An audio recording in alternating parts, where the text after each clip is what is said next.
Chapter 17:15. Human. Leave quickly when Lung Ruoxue sighed softly. She ignored the man and the crabs tugging and pulling and immediately brought the demon back to her room.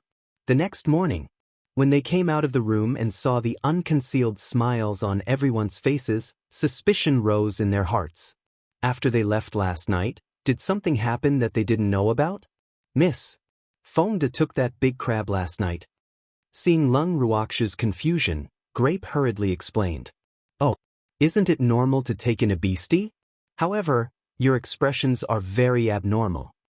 Lung Ruoxue chuckled. Miss, you'll know when they come out. Grape said mysteriously, the smile on her beautiful face hard to hide. Seeing that the grapes were keeping her in suspense, Lung Ruoxue didn't probe further and just waited patiently. Fortunately, Fongda didn't make her wait too long. After a while, he walked out of the room with a dark face. But what was that black thing on Fongda's head? Lung Ruoxue silently wiped the cold sweat off her forehead. In her heart, she couldn't help but feel disgusted by Fongda's new style. If this was in the world of her previous life, Fongda's style would definitely not be mainstream. He saw a black crab slightly bigger than an adult's fist on Fongda's head, baring its fangs and brandishing its claws. It was obvious that this was the giant crab's appearance after it mimicked him yesterday. But why did he bring this crab on his head? Could it be that he thought that he looked good like this and wanted to change his image? Just as Lung Ruoxue was feeling puzzled, Grape and the rest could not help but turn around and snicker. Fongda's face was dark as he went up to Lung Ruoxue and pleaded, Miss, this damn crab just wants to stay on my head, please help me. How do you want me to help you? Lung Ruoxue asked with a face full of curiosity. She laughed in her heart. She knew Fongda wouldn't be like this. So it was because the crab had chosen this position? Could she say that this crab had good taste? The view there was really good. Help me persuade it to come down. Fongda begged. Fongda, I heard that this crab has already recognized you as its master. Since you're its master, you can order it to come down from your head. You don't need me at all. Moreover, compared to you, I'm just an outsider to it. How could it listen to me? Lung Ruoxue reminded. It seemed like Fongda had been so angered by this crab that he had lost his mind. Otherwise, why would he not know how to use his master's authority? Miss, if only it was willing to listen to me. Fongda's face was bitter as he said helplessly. This crab was extremely stubborn. Once it had decided on something, it would go down the dark path. He didn't have the habit of mistreating his beastie. He couldn't hit it or scold it. After all, it was his beastie and he still had to dote on it.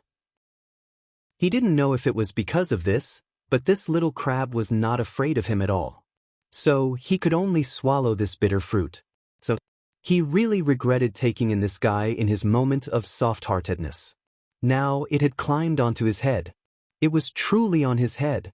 Even you, the master, can't do anything, so what can I do? You still have to manage your own beastie, no one else can help you. Lung Ruoxue said with a helpless expression. Miss, Fongda deliberately dragged out his voice. His originally shrewd eyes were now glistening, and the mist in them was in danger of falling at any time. I'm not a green peach. It's useless to act pitiful in front of me. Lung Ruoxue unreservedly exposed him. She thought to herself, if the person who acted this way in front of me was a demon, I might have taken pity on him. But it's a pity that he's not. Thanks, miss. Fongda called out resentfully, but was ignored by Lung Ruoxue. Even though Lung Ruoxue ignored Fongda's plea, she still turned her gaze to the greenish-black crab. She smiled and asked, Little crab, since you've acknowledged my subordinate as your master, you're one of us from now on. You have to answer my questions truthfully. If master's young lady has any questions, please ask. I promise to tell you everything I know. The little crab on Fongda's head raised one of its pincers and made a solemn vow. This was its master's master. Therefore, it definitely had to please her. Furthermore, after recognizing her as its master, it was very clear of the position this human woman had in its master's heart. Hence, its attitude towards Lung Ruoxue was extremely good. You're a good one, Lung Ruoxue nodded in satisfaction and continued, Little crab, do you know where the secret realm of the endless sea is? A secret realm? The little crab furrowed his brows in a dilemma. His pair of black and bright little eyes rolled around, but in the end, he shook his head and said, I've never heard of a secret realm here. Are you sure? Lung Ruoxue confirmed. She could tell that this little crab really didn't know what a mystic realm was. However, the map that Seventh Elder had given her should be correct. After all, this concerned the safety of Godfather and the rest. I really haven't heard of any secret realm here, but recently, the number of powerhouses in the Endless Sea has suddenly decreased by a lot. I heard that they have all gone to a mysterious place, but I don't know where that place is. The small crab said after thinking for a while. A mysterious place? Lung Ruoxue muttered to herself for a moment before realizing that the mysterious place the little crab was talking about could be the mystic realm she was looking for. The number of powerful cultivators in the endless ocean had suddenly decreased, so they must have gone there as well. After all, the mystic realm was on the endless ocean, so it was impossible for the local tyrants here to not have noticed it. However, the little crab was not sure, probably because it was not powerful enough. It seemed like the only way to find out the exact location of the mystic realm was to wait for the little dolphin to return. Master's young lady, do you want me to go back to the sea and ask around? Seeing that Lung Ruoxue was interested in that mysterious place, the little crab quickly tried to please her. All right. Lung Ruoxue nodded. Then I'll go. Master, you can't give this position to anyone else. Before the little crab left, he looked at Feng De's head with reluctance and said worriedly, I know. Feng De replied unhappily. He could not help but feel frustrated in his heart. Other than this damned crab, no other beastie would like that position. He would not let any beastie climb over his head either. However, this crab was a different species. It was something that could make him go crazy but at his wit's end. Fortunately, it was going back to the sea. Master, I'll miss you. The little crab's eyes were brimming with tears as it said with great reluctance. Captain, I didn't think that your relationship would be so deep in just one night. Lin Yuan teased with an envious look on his face. Let's go. Feng De glared at Lin Yuan and urged. I'll be back as soon as possible, master. Don't miss me too much. After the little crab finished speaking, it climbed down from Feng De's head and looked into his eyes. Then, with a flash of white light, it disappeared into thin air. Chapter 1716, Human. Leave quickly, too, it's such a passionate little thing. After the little crab disappeared, Lung Ruoxue couldn't help but sigh. She was also very out of line because she hadn't forgotten what this crab had come here for. However, it had only been one night, and it was already stuck to Feng De like glue. This made one couldn't help but praise Feng De's extraordinary charm. Miss, let's not talk about it anymore, okay? Feng De begged with a bitter face. Feng De, it's already your beastie. Even if you don't mention it, you can't change this fact, right? Lung Ruoxue said with a smile. Captain, Miss is right. In fact, I also think that the little crab is not bad. It is loyal to you and cares for you. Where else can you find such a caring beastie? Lin Yuan chuckled and echoed. If you like it so much, why didn't you take it back then? Feng De was furious as he gritted his teeth and said, I want it. It's a pity that he's interested in you. Lin Yuan's face was full of regret. However, in Feng De's eyes, his regretful expression was a little annoying. This detestable guy was clearly just standing there and talking. Don't think that he didn't know what these people were thinking. They knew that this little crab would never acknowledge them as its master, so they were gloating over his misfortune. This was really too much. Feng De couldn't help but complain in his heart. Lung Ruoxue, who was at the side, took the breakfast from the grapes. As she ate, she watched the two of them bicker. Suddenly, a white light flashed in front of her eyes. Immediately after, the snack in her hand disappeared. In her arms, a delicate and small dolphin appeared. The snack in the dolphin's mouth was the snack that she had just held in her hand. You greedy ghost, you actually dare to snatch something from Master's hands. Lung Ruoxue lowered her head and scolded him with a smile. Master, I'm hungry. The little dolphin's watery eyes looked at Lung Ruoxue without blinking. The tears in its eyes slowly flowed, as if it was waiting for its master to scold it. Aren't dolphins supposed to like to eat fish? When did you become interested in desserts? Lung Ruoxue teased. Master. As a cultivator, of course I have to be an omnivorous animal. I can't be picky about my food. The little dolphin said matter-of-factly. All right then. Omnivorous little dolphin, did you get anything back home this time? Lung Ruoxue asked with a smile. Master, I've brought all my subordinates here. As for the secret realm, there's not much progress at the moment, but I've already left messages for my old friends. They'll naturally inform me if there's any news. The little dolphin said with certainty. Oh, are your old friends not at home? When Lung Ruoxue heard that the little dolphin had left a message, she couldn't help but ask in understanding. To be friends with this little fellow, one's strength had to be at least above the God King stage. Furthermore, the little crab had mentioned that the experts of the endless ocean had all gone to a mysterious place. After some thought, she guessed that the little dolphin's friends had probably gone to the secret realm. However, where in the endless ocean was that secret realm located? Thanks on the map that the seventh elder had given her, the location of the secret plane was only marked with a small red, and the surroundings of that small red that basically belonged to the territory of the endless sea. Therefore, other than knowing that the secret plane was in the endless sea, she knew very little information. No, I didn't. I don't know where they went, even my friends who don't go out often aren't home. It's really strange. The little dolphin said with a bit of hesitation. It originally thought that as long as it found its friend, it would be able to know the location of the secret realm that its master wanted to go to, but who knew that it would make a wasted trip? This fact made it extremely depressed. I heard from a small crab that the masters of the endless sea have all gone to a mysterious place. However, it doesn't know where it is, so it has already gone to help us find out. Lung Ruoxue explained with a smile. Where did this little crab come from? The little dolphin was a little curious. It's our captain's new beast pet. Lin Yuan said as he held back his laughter. Oh, congratulations, you've just arrived at the endless ocean and you've already received a beast pet. The little dolphin smiled and thought to itself, it seems that the beasts of the endless sea are quite popular. If each of Master's subordinates could take in a beast pet from the endless ocean and form an army of sea beasts, wouldn't Master be invincible in the sea? It couldn't help but daydream. However, even though it was a sudden thought, it took it to heart. Thank you, he said. Feng De said weakly, his mood quite low. It would be great if each of you could take in a beast from the endless sea.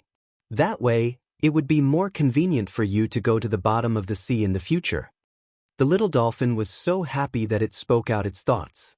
However, Lin Yuan and the others were so scared that they broke out in a cold sweat. This is a good idea. I agree. Little Crab has a lot of shrimp soldiers and crab generals under his command.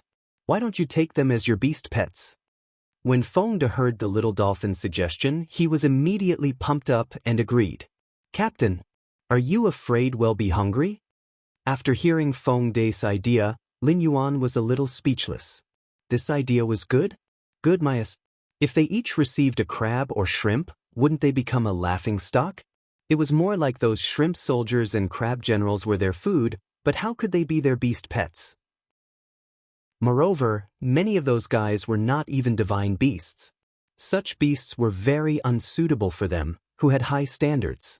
Therefore, they despised Feng De's idea of dragging them into the water. With that thought in mind, everyone looked at Feng De with contempt, which made Feng De's heart palpitate. The little dolphin, on the other hand, was shocked when it heard their conversation. Beast pets can't be eaten. Moreover, one crab is enough.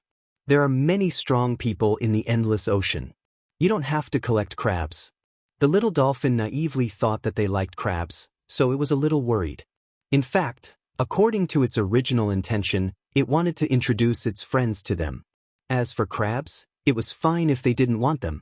Although there were a lot of crabs in the endless sea, it was rare to see strong people. However, there were still benefits in taking crabs as beast pets. Because crabs were social animals, Taking in a leader of the crabs was equivalent to taking in a group of crabs. However, if he wanted to keep so many crabs alive, the cost would not be small. The little dolphin's words make sense. We only want to eat crabs and have no interest in taking crabs as beast pets, so one is enough for the captain. If we all take crabs as beast pets, we won't be able to eat such delicacies in the future. Lin Yuan said worriedly. You guys are too disloyal. Don't you know what it means to share good fortune and misfortune together? Feng De roared in anger. Chapter 1717. Human. Leave quickly. 3. Captain. Well, definitely think of you when we eat crabs in the future, I promise. Lin Yuan patted his chest and said, Yes, yes. After hearing Lin Yuan's words, everyone nodded. They didn't want to be like Feng De and take in a crab as a beast pet, so this time, they couldn't be in trouble with their captain. Feng De glared at the crowd. He was so angry that he couldn't speak. In the future, if there is an opportunity, I will introduce my friends to you. Their strength is at least equivalent to a human's divine king or above. So, you must not casually accept beast pets. At this moment, the little dolphin's face was filled with worry. Don't worry. Our standards are very high, and we won't randomly take in beast pets. Lin Yuan quickly promised after hearing what the little dolphin said. In fact, he was not very interested in sea beasts, but a friend introduced by the little dolphin was better than beast pets such as crabs and prawns. When Feng De heard the little dolphin's words, he was so angry that he almost vomited blood. This dolphin was deliberately going against him, right? He was already depressed enough that he had taken in a crab. Now, this dolphin even wanted to introduce its friends to Lin Yuan and the others. It was obvious that its friends would not be small sea beasts like fish, shrimp, and crabs. Why was his life so bitter? The more he thought about it, the more aggrieved he felt. In the end, he looked at the crowd with hidden bitterness and turned to leave angrily. The captain is angry, Lin Yuan said with a smirk. Obviously, none of them took this matter to heart, and no one wanted to coax him. After breakfast, everyone went about their business. 3 days later, the little crab returned from the sea, travel-worn, but the first thing it did was to find its master. The little dolphin finally saw the legendary little crab. However, the little crab was obviously a little afraid when it saw the dolphin. In the living room, lying on Feng De's head, the little crab peeked at the little dolphin in Lung Ruox's arms. It was so scared that its pincers were trembling. Why is this fellow here? It had never dreamed that it would see this famous demon of the endless sea here. If it had known earlier, it would not have recognized this human as its master, but it was too late to regret now. Little crab, what did you find out? Tell me the truth. The little dolphin lifted its eyelids and said calmly. Even though it was not the strongest among the beasts in the endless ocean, it had a very good reputation. This was mainly due to its cold-blooded nature. However, it had restrained itself a lot in front of Lung Ruoxue. I found it, the little crab stammered and even began to speak incoherently. Stop hemming and hawing, tell me what you found. The little dolphin interrupted the little crab impatiently. In fact, it felt that its attitude was already quite friendly, but the little thing still seemed to be a little afraid of it, which made it very angry. The little crab was very anxious. It wanted to say it quickly, but the more anxious it was, the more it couldn't say it. In its anxiety, it accidentally grabbed a strand of Feng De's hair, causing Feng De to cry out in pain. Arg! Little crab, are you trying to kill your master? Feng De couldn't take it anymore. He was very angry at this disappointing little crab. This little guy was really useless. Wasn't it just a dolphin? Was there a need to scare it like this? Master! I'm sorry. The little crab was very guilty. Moreover, it seemed to have used too much force just now and had actually pulled off a strand of its master's hair. It couldn't let its master see it, so it had to destroy the corpse quickly. Thinking of this, it quickly put the strand of hair in its claw into its storage space, ready to destroy it when it had the opportunity. When Lung Ruoxue saw little crab's actions of destroying the evidence, she was already laughing in her heart. Although this little crab's strength wasn't high, He was quite good at making them laugh. If they had such a little fellow at home, at least they wouldn't be bored. When Little Crab saw that his little trick had been discovered by Lung Ruoxue, he smiled at her in an attempt to please her. Then he lowered his head guiltily, not daring to look at her. Little Crab, what did you get? Lung Ruoxue knew that the little crab was afraid of the dolphin, so she had no choice but to keep the little dolphin into her bracelet. Thanks, master's young lady. In the past 3 days, I've taken my subordinates to many places and finally got accurate news. Most of the strong people in the endless ocean have indeed gone to the same mysterious place, but very few beasts know about this place. However, I heard that a strong person is currently staying at home. I don't know if he knows where that mysterious place is, but that strong person has a very strange temper. I'm afraid he won't meet you. The little crab explained worriedly. Without the dolphin around, it could speak much more easily. Where does that expert live? Lung Ruoxue asked curiously. Since she could find a powerful cultivator from the endless ocean, she naturally had to go and ask around. Furthermore, no matter how strange that person's temper was, she had to meet him. It lives in a trench in the deepest part of the endless sea. It's located at the bottom of the sea and is quite dangerous. We don't usually dare to go there. Moreover, this master doesn't like to communicate with people, so not many people know about his background. However, everyone knows that he has a bad temper. I remember a shark that accidentally passed by his territory and was almost killed by him. From then on, almost no sea beasts dared to go to that area. In addition, there are many natural dangers in the trenches. Therefore, that place is equivalent to a forbidden land for us. The little crab said with lingering fear. You've been there? Lung Ruoxue raised her brows and asked indifferently. No, I didn't. If I go, I'm afraid I won't be able to live. The little crab said fearfully. It didn't dare to go there. After all, it was a timid crab. Besides guarding its own territory, it rarely went out. Even so, there were often beasts who came to bully it. If it did not have so many subordinates, its territory would have been taken away long ago. Oh, little crab, you've worked hard these past few days. Go back and rest first. Lung Ruoxue nodded. Feng De didn't even give the little crab a chance to speak before he left with it. After they left, Lung Ruoxue summoned the little dolphin. Little dolphin, you heard what that little crab said, right? Do you know the expert it's talking about? Lung Ruoxue asked directly. I've heard of it. It has a bad temper and rarely interacts with the beasts of the endless ocean. However, it is a very mysterious existence and has a very high status in the endless ocean. When I heard of it, I was still very young. The elders in my clan told me about it, and the reason for telling us was naturally to prevent us from being blind and provoking it. The little dolphin explained. What if I want to find it and ask for some information? Lung Ruoxue chuckled as she asked. Master, if it doesn't want to see you, then it's fine, but if it gets angry and attacks us, our chances of winning aren't high. When the little dolphin heard Lung Ruoxue's words, it asked worriedly. The sea was the world of the sea beasts, and human experts had no advantage at the bottom of the sea. Moreover, that expert's strength was unfathomable. When the elders in the clan mentioned that elder to it, they were all very cautious. From this, it could be seen how terrifying that expert's strength was. Therefore, it did not really agree with its master going to find that mysterious expert. I just want to ask it something. It won't be unreasonable. Lung Ruoxue said indifferently. Master, you want to reason with Beastie? The little dolphin looked at Lung Ruoxue in a daze. The first rule of the beast law was that the strong were respected. Whoever had the tougher fist would have the final say. If you had the time to reason with Beastie, why not fight them? If he won, everything would be easy. This was how Beastie did things, simple and clear.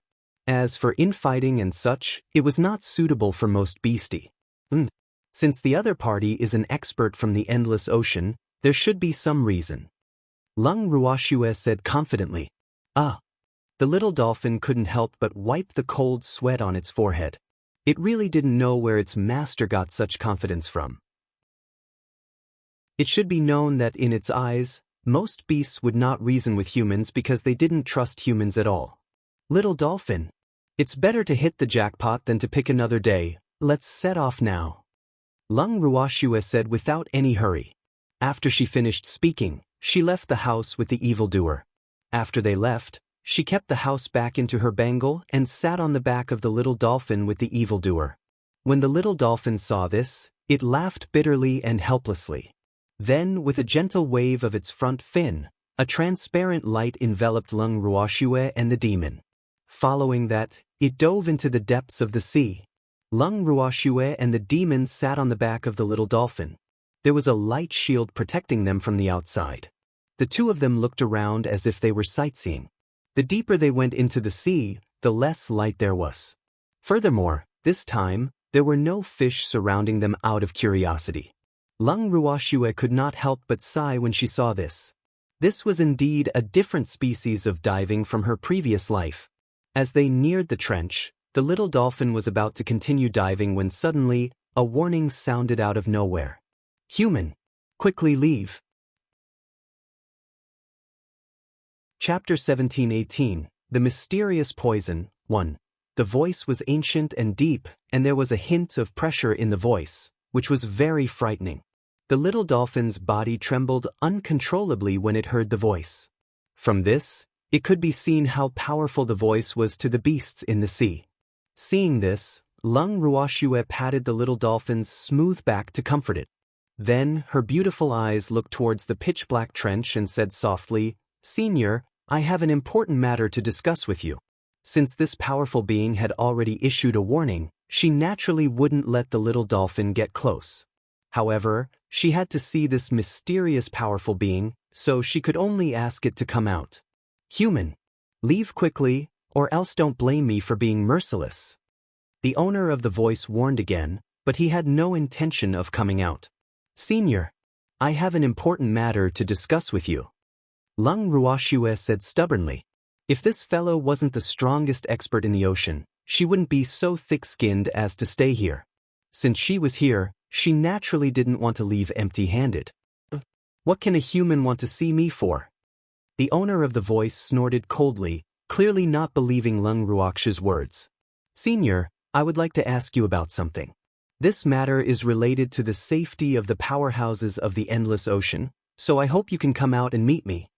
Lung Ruoxue coaxed him patiently. Ha! Little girl, although you have a glib tongue, what does the other strong men of the endless ocean have to do with me? I've always been a loner. The owner of the voice mocked. Senior, I'm not trying to scare you, but if all the masters of the endless ocean die, then the endless ocean will fall into the hands of others. At that time, I'm afraid that even a lone master like you will be enslaved. Is this what you want? Lung Ruoxue provoked him on purpose. Although her words were a little exaggerated, it might become a reality. The reason why she said all this was because she hoped that this mysterious expert would have some scruples. Even if it wasn't for others, he should at least do something for his own freedom. Little girl, I'm not someone who gets scared. The owner of the voice said calmly. Senior, I'm not trying to scare you. I believe that Senior should have heard of the 8 great divine domains of the divine realm. To tell you the truth, the powerhouses of the 8 divine domains and several major guilds have all gone missing along with the powerhouses of the endless sea. If they all die, have you thought about what the divine world will become? In order to gain the trust of this mysterious expert, Lung Ruoxue could only reveal a little more information. After all, from her point of view, even if one wanted to clean up the snow in front of their own door, they had to consider whether the environment they were living in was stable or not.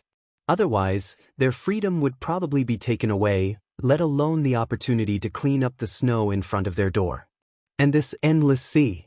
Without the protection of the powerhouses of the ocean, the endless ocean will fall into the hands of others sooner or later.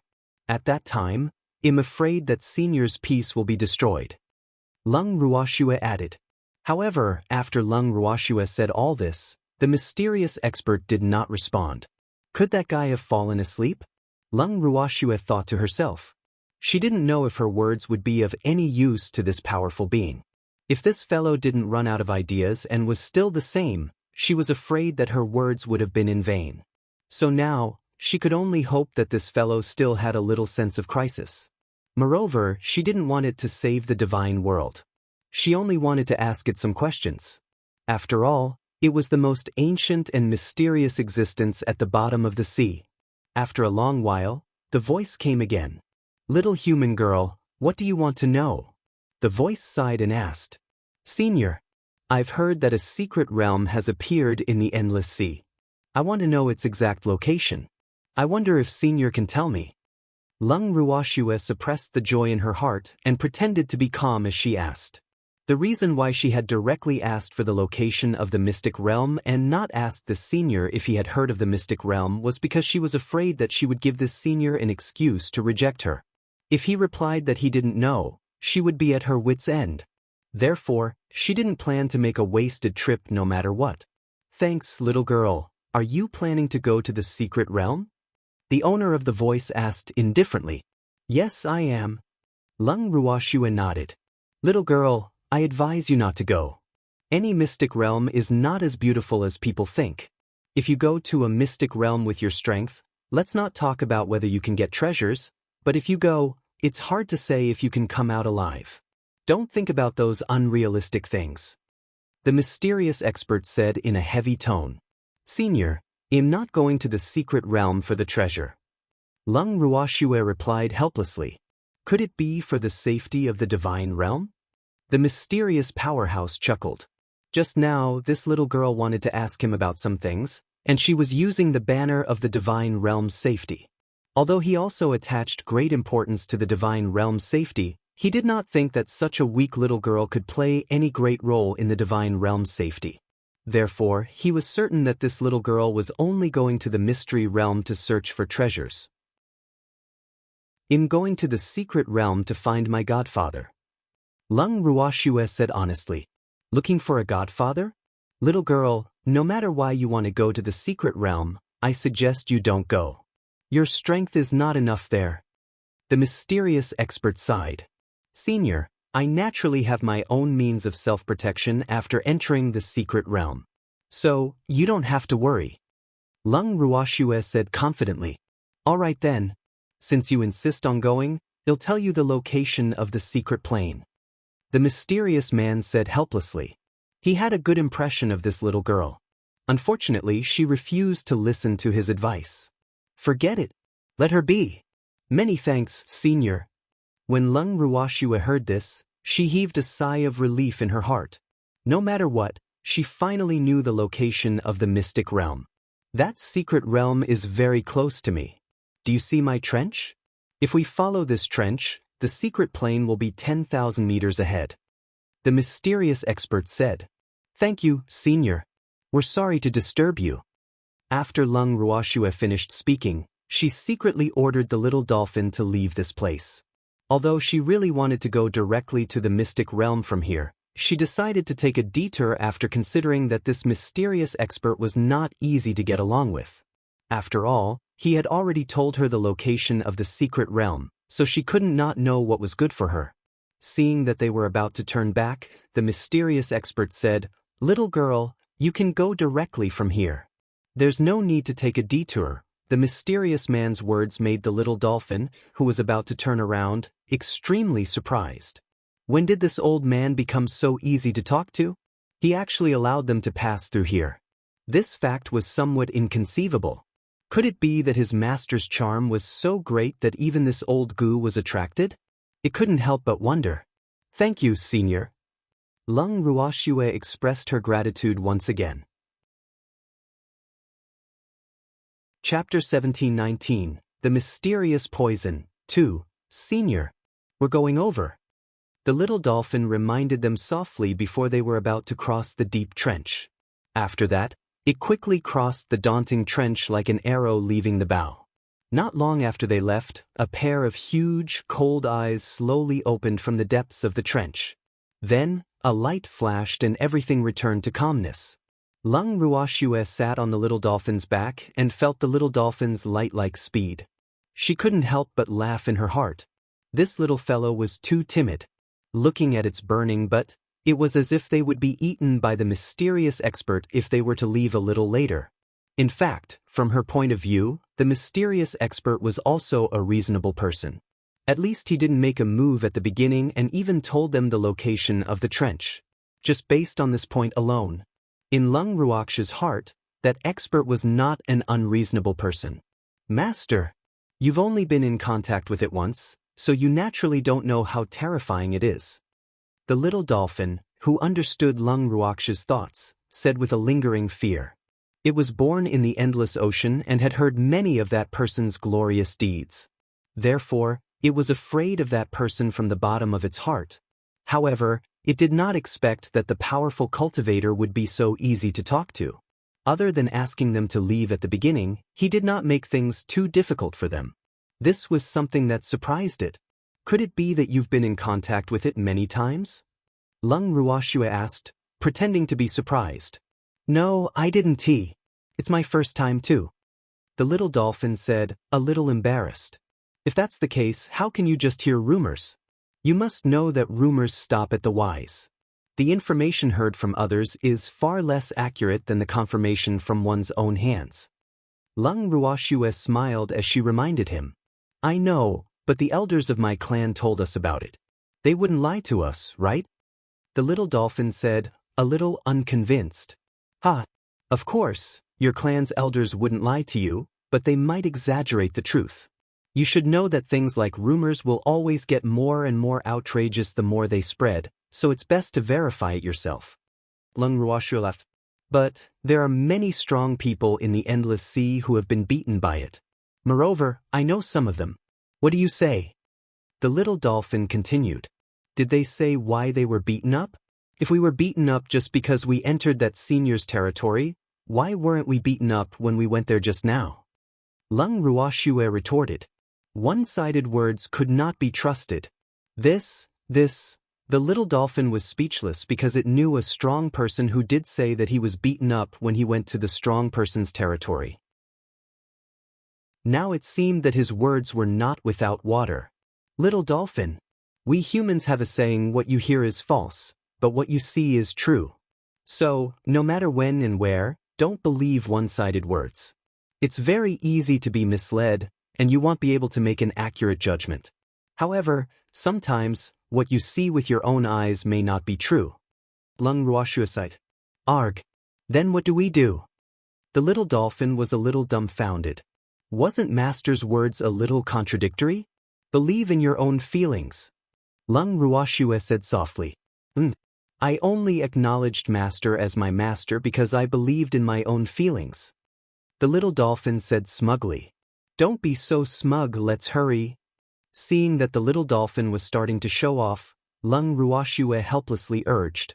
Thanks, Master. You have to believe in my speed. We'll be able to reach the secret realm in an hour at most. After the little dolphin finished speaking, it began to sprint at full speed. Just as it had expected, they finally arrived at the secret realm after an hour. The entire secret realm was in the middle of an endless ocean, surrounded by deep blue seawater. There was a dazzling screen of light at the entrance of the secret realm, and from the screen of light, a trace of dense spiritual energy could be seen. There were many sea beasts gathered around the secret realm, but they were not very powerful, so they could only watch from afar, not daring to take a single step closer. Seeing this, Lung Ruoxue could not help but sigh. It seemed that animals had the strongest sense of danger, especially beasts with low power. You, come over here. The little dolphin pointed at a giant sea turtle with its front fin. When the sea turtle heard the little dolphin's words, it trembled and swam over. It only had the divine power of a 5th-grade sacred beast, so it didn't dare to disobey the little dolphin's words. What are your orders, my lord? The sea turtle said in a muffled voice. There was a slight tremble in its voice, and it was obvious that it was afraid of the little dolphin. Let me ask you, how long has this secret realm been here? The little dolphin said unhappily. It was very angry. Such a secret realm had appeared in the endless sea. As the local snake of the endless sea, it had no news at all. This fact made it quite embarrassed. Not even a year. The turtle replied very honestly. Its home was nearby, so it knew as soon as the secret realm appeared. Although the aura inside was very attractive to it, it did not dare to take a step in. Then why don't you guys go in? When the little dolphin heard the time, the anger in its heart subsided a lot. However, it was still angry, because its subordinates did not know the location of this mystic realm, which still made it feel embarrassed. "We're too weak to go in," the sea turtle said.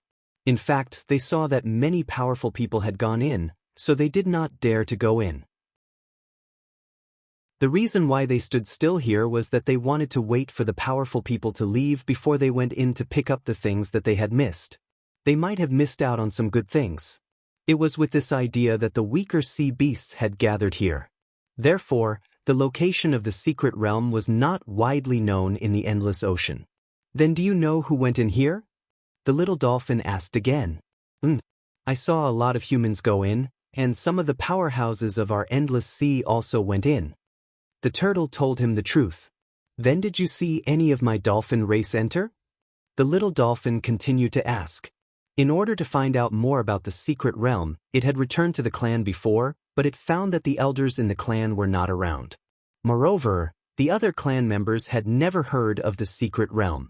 Now that it thought about it, it was very likely that the elders of the clan had come here. I saw it," the sea turtle hurriedly said. The dolphin clan was a large clan in the endless ocean, and they had many powerful people. Although their sea turtle clan had more people than the dolphin clan, they could not be compared to the dolphin clan in terms of strength. Otherwise, they would have entered a long time ago. "Master, let's go in quickly." After hearing the turtle's words, the little dolphin said worriedly. As Lung Ruaksha's beastie, it naturally knew that its master was suspicious of this mystic realm. Hence, after knowing that its clansmen were also inside, it became even more worried. Chapter 17:20, The Mysterious Poison, 3. When the sea turtle heard the adult dolphin call a human its master, it widened its black bean-like eyes in disbelief and stared at Lung Ruashue without blinking. "Good boy. This human is so powerful." He had actually taken in a dolphin as his beast pet. One must know that the dolphin race was one of the kings of the endless sea and were famous for their pride. Therefore, he had never dreamed that he would be able to see a dolphin that recognized a human as its master in his lifetime, which made him very surprised. Let's go in." Lung Ruashue ignored the thoughts written on the turtle's face and nodded with a smile. After receiving Lung Ruaksha's order, the little dolphin didn't even look at the sea turtle and immediately rushed into the light screen. When the sea turtle saw this scene, its respect for the little dolphin immediately rose to a new height. As expected of the great dolphin. "He's so courageous," the turtle thought to itself. It didn't dare to rush in like this. Then, it slowly swam back to its original position, calmly retracted its head into its turtle shell, and closed its eyes to rest. The little dolphin brought Lung Ruashue and the demon into the mystic realm and immediately stopped. Lung Ruashue and the demon jumped down from its back and started to size up the mystic realm. This mystical realm, how should he put it?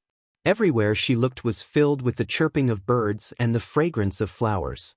The scenery was pleasant, and the spiritual chi inside was unbelievable. However, Lung Ruashue felt a sense of disharmony. She did not know why she felt this way, but in short, this mystic realm gave her a very strange feeling. However, it was a good thing that the scenery in this secret realm was not bad. At least it would not pollute her eyes. After some thought, Lung Ruashue moved Ninghaolan and the others out of the house. "This is the secret realm?" Ninghaolan and the others searched the area after they came out. Lung Ruashue nodded and reminded, "Be careful, everyone. Miss, it's quite beautiful here," Sueju said with some excitement. Her beautiful eyes looked here and there. "Wretched girl, stop embarrassing yourself, all right? The scenery here is just ordinary," Lu Tao said with some disappointment, but she couldn't help but feel disgusted in her heart.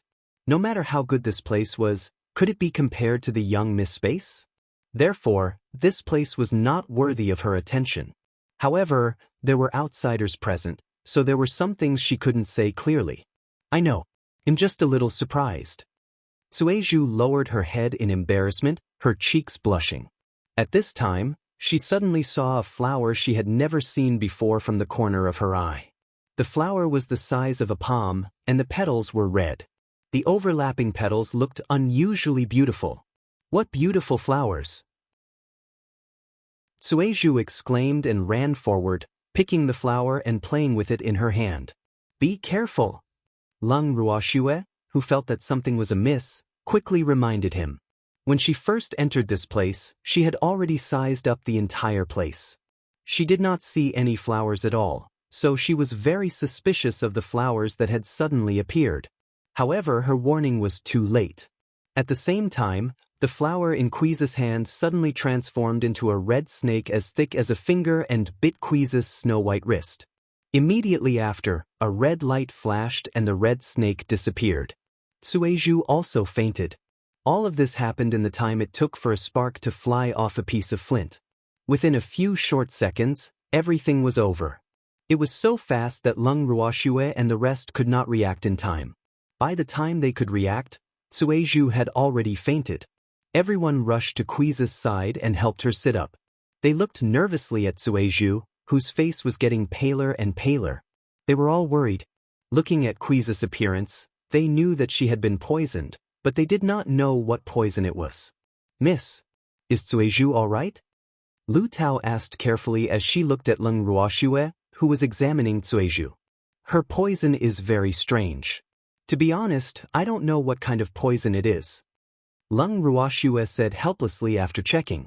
Miss, what should we do then? Lu Tao was extremely worried. Since her young miss had said so, it meant that she definitely did not know. If even her young miss could not save Sueju, then wouldn't Sueju be? One must know that Lung Ruoxue was omnipotent in her heart. However, now that her young miss said that she had no way to cure this poison, her heart could not help but sink bit by bit. She had always treated Sueju as her younger sister. If Sueju, she did not dare to think further. Even though Lung Ruoxue was at a loss on what to do with this poison, she still gave Sueju an antidote pill. She just didn't know if the antidote pill would be able to cure Quiza's strange poison. After all, the antidote pill wasn't omnipotent. Some special poisons needed a specific antidote to be cured. Thanks then, she moved her little red snake out of the bracelet. Little fire, take a look at the poison in the bamboo and see if you have any way to cure it. Lung Ruoxue ordered. There were at least 1,000 types of poison in Xiaohu's body. She hoped that it could recognize the poison in Quiza's body so that she could concoct the antidote. Oh! Xiaohuan nodded its little head, then climbed onto Quiza's body and sniffed it. Then, it said to Lung Ruoxue very seriously, Girl, I don't know what kind of poison she's been poisoned with. Why don't I bite her a few times and see if I can use poison to attack poison? Xiaohu's suggestion caused Lung Ruoxue to shake her head. Using poison to attack poison wasn't suitable for all poisons. Hence, she didn't dare to take the risk. You can't even tell what poison she's suffering from. It seems that the snake that bit Sueju is much more powerful than you. At this time, Cheng Xian looked at Xiaohua with a look of disdain and made sarcastic remarks. In fact, he had met this little guy once, but this little guy was very unfriendly to him. The moment they met, he said that he wanted to bite him and that his poison could not be cured by others. Therefore, he had taken the opportunity to take a little revenge. You demoness! What nonsense are you spouting? Do you want me to bite you? Let me tell you, it wasn't a snake that bit Sueju, because it wasn't snake venom in her body. If it's snake venom, I wouldn't be so helpless.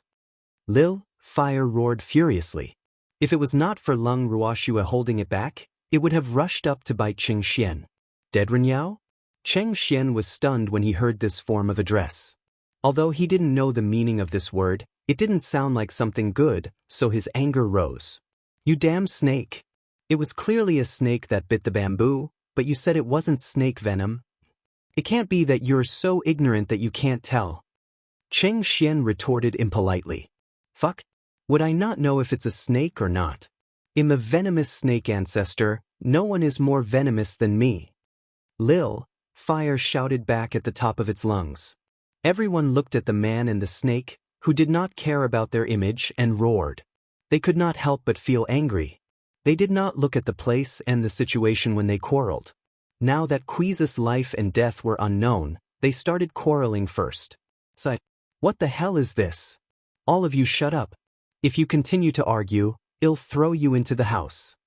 Lung Ruox's beautiful eyes swept across the human and snake as she spoke coldly. The moment she said this, the human and snake instantly fell silent. Great Aunt, I was wrong. Cheng Xian lowered his head and quickly admitted his mistake. Girl, I was wrong too. Lil Fire was also very perceptive as it said. It was not easy for it to come out, and it did not want to go back so quickly. They won't quarrel anymore? Lung Ruoxue raised her brows and asked indifferently. I won tea. He won tea. We're actually on very good terms. Cheng Xian said with an ingratiating smile. After he finished speaking, he even extended a hand to stroke Xiaohu's cold little head to show his friendliness. Although Lil Fire was extremely unwilling to be touched, in order to show that they had a good relationship, he could only resist the urge to bite and let Cheng Xian touch him. Remember your words. If I ever find out that your relationship is not as you say, don't blame me. Lung Ruoxue feigned anger as she warned. Great Aunt, I have a very close relationship with Little Fire. In order to prove his words, Cheng Xian even specially took Little Fire from Lung Ruox's hands and kissed its head. Instantly Little Fire was in a mess. This damn transvestite actually kissed it. It wanted to vomit. He did not know if this fellow was clean or not. As long as Xiaohua thought about how it had been kissed by a man, it would be so angry that its little body would tremble. If it was not afraid that Lung Ruoxue would be angry, it would definitely teach this human a lesson. One had to know that not just anyone could kiss it. And the unlucky Cheng Xian still didn't know that because of his kiss, he had already made a little snake hate him. Lung Ruoxue saw that Cheng Xian had gone to such lengths to prove his relationship with Lil Fire, so she didn't want to argue with him. After keeping the unconscious emerald green bamboo into the bracelet and handing it over to Qingju, Lung Ruoxue then said to everyone, Let's go. Be careful, this is just the beginning. Qui's injury made her feel a little heavy. However, this also strengthened her idea of finding out the truth about this mystic realm. Perhaps she could cure the poison in Qui's body by then. Everyone nodded. At the same time, they became even more vigilant. Everyone continued to move forward. Other than the flowers and grass on the side of the road, they didn't find the shadow of a human or beast. Even when the sky in the mystic realm was getting dark, they still didn't find anything. After finding a spacious area, Lung Ruoxue took out the house and placed it on the ground. Then the group walked in. After dinner, the rest of them went to bed early. However, Lung Ruoxue pulled the demon to sit in the garden and observed every movement in the mystic realm through the light screen. Chapter 1721, The Little Scheme of the Qing Siblings. 1. The secret realm at night was quiet and peaceful. It seemed to be safer than the outside. However, no one knew what was hidden under this calm surface. Lung Ruoxue was extremely suspicious of this place. Naturally, she wouldn't believe the calm on the surface. However, she wasn't going to be on edge either. After all, no matter how dangerous it was outside, it was impossible to disturb them. The demon pulled Lung Ruoxue into his arms and smiled. Swear, don't be afraid, no matter what kind of dragon's den or tiger's den this is, I will protect you. With you here, I'm not afraid. Lung Ruoxue was very cooperative. Even though she believed in her ability to protect herself, she was still very happy to hear the words of the person she loved. At this moment, there was a sudden knock on the door. Lung Ruoxue and the demon looked at each other and then turned their attention to the screen. There were several small screens on the screen, each showing a different location. One of the small screens showed the image of the door. There was a middle-aged man at the entrance. He was tall and had a rough face. He gave off the feeling that he was a man of indomitable spirit. Furthermore, he looked like he wanted to stay overnight. Lung Ruoxue and the demon looked at each other when they saw this. Freak, do you want him to come in? Lung Ruoxue asked for the demon's opinion to prevent him from guzzling again. Aren't you afraid that he's an enemy? The demon raised his eyebrows and smiled. With you here, what am I afraid of? What's more, this is my territory. If he really does anything bad after entering here, I'll be the one to suffer. Lung Ruoxue said confidently. Then let him in. After all, it's not easy to meet a person in this secret realm. The demon nodded. They had been searching for a whole day in the secret realm, but they had not seen a single person. Unexpectedly, at night, someone had taken the initiative to come to their door, although this person's motive was very suspicious. Yes. Lung Ruoxue nodded. Then, with a thought, the door of the house opened. The middle-aged man who was waiting at the entrance looked at the open door and walked in without a second thought. Lung Ruoxue saw this scene through the light screen and smiled. He's quite bold to walk in like this.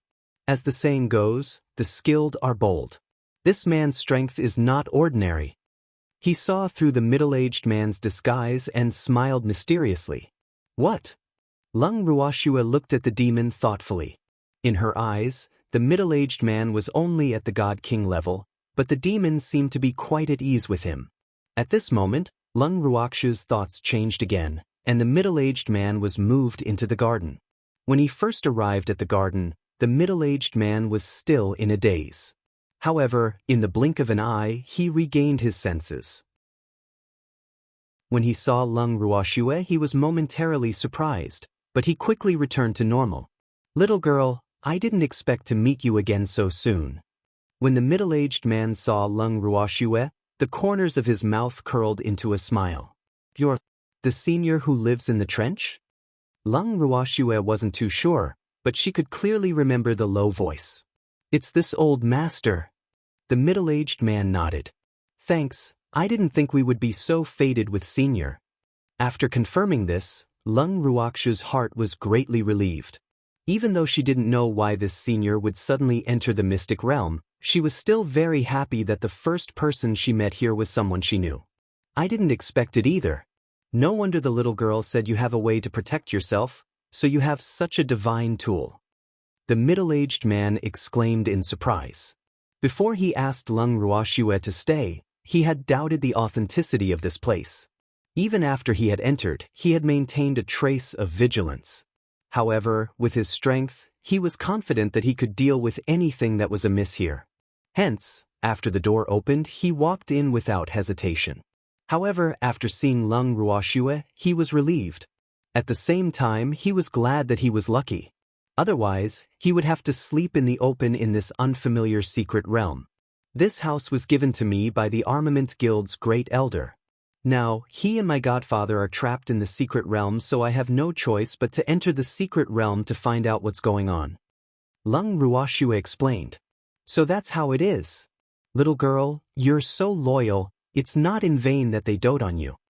The middle-aged man praised. Originally, he had a very good impression of Lung Ruoxue. Now that he heard of Lung Ruoxue's purpose in coming to the mystic realm, his impression of her improved even more. After all, with her strength, she dared to enter this unknown mystic realm. Just based on this courage alone, she was worthy of others' respect. Senior praises me too much. In fact, the reason I dared to come here is only because I have some means of self-protection.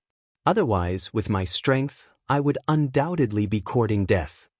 Lung Ruoxue replied politely. Ha! Little girl, you don't have to be so modest. Seeing how polite Lung Ruoxue was, the middle-aged man couldn't help but smile. Lung Ruoxue couldn't help but wipe away the cold sweat on her forehead. She wasn't being humble, all right? She was clearly telling the truth. However, she would not argue with this mysterious expert over such a small matter. Therefore, she changed the topic and said, Senior, I'll arrange a room for you. You should rest early. Good. Sorry to trouble you, little girl, but you can call me Uncle Long. The middle-aged man reminded. Uncle Long. This way, please. After Lung Ruoxue finished speaking, she brought Uncle Long to the guest room.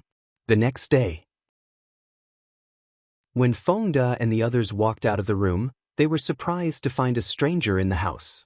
Lung Ruoxue took the initiative to introduce them to each other when she saw the surprised expressions on their faces. Hello, Uncle Long. Fengde and the others bowed politely. Ha! No need to be so polite. Uncle Long quickly said. Then he turned to Lung Ruoxue and said, Little girl, your subordinates have good aptitudes and have great potential. Although Feng De and the others' strength was not high, he was quite optimistic about these young people. At this moment, the little dolphin ran out from the bracelet. Of course, it was the one who had strongly requested Lung Ruoxue to let it out to meet this legendary figure. Seeing a mini dolphin circling him curiously, Uncle Long's face darkened. Finally, he couldn't help but say, "Little guy, have you seen enough? Is there grass on my face? For you to look at it so carefully." Hearing Uncle Long's teasing, the little dolphin was greatly provoked. Was this the legendary master with a bad temper? How did this happen? Was there a mistake somewhere? The elders of their families didn't describe it like that.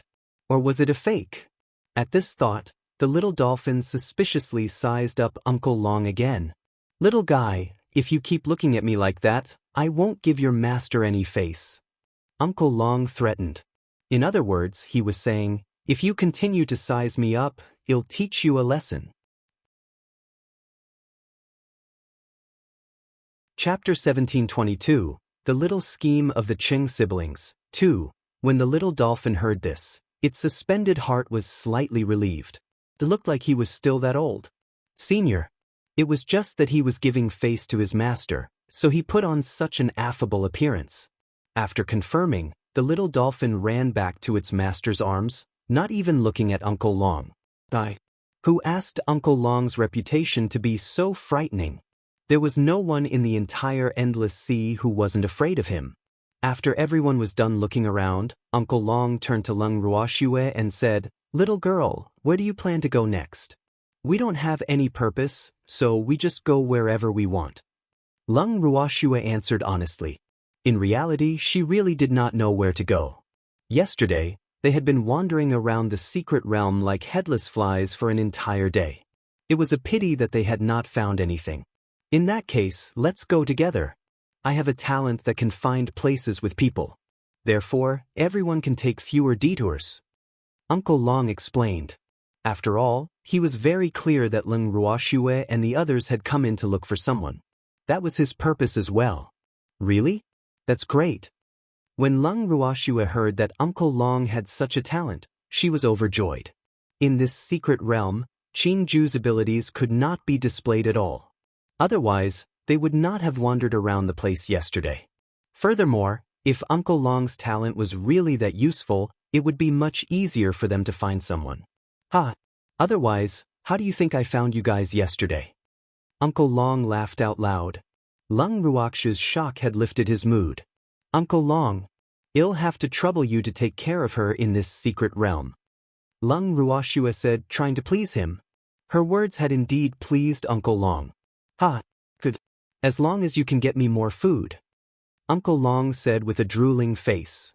He hadn't eaten human food for many years, and he was still brooding over the taste of that breakfast. He couldn't help but drool even when he thought about it. "Uncle Long, I have a lot of food here, so you can eat as much as you want." Lung Ruoxue chuckled. "Little girl, you said it yourself. Uncle Long has a huge appetite. If I really eat too much, don't be reluctant to part with me." Uncle Long said the ugly words first. He didn't eat his fill in the morning. "I want tea." "You can eat as much as you want, Uncle Long," Lung Ruoxue promised. In reality, she didn't think that Uncle Long's appetite would be that big. However, after interacting with him for a few days, she realized that she was wrong. It turned out that Uncle Long's appetite was ridiculously huge. After the introductions, everyone chatted for a while more before they continued on their way. 3 days later, Lung Ruoxue and the rest still did not see a single person.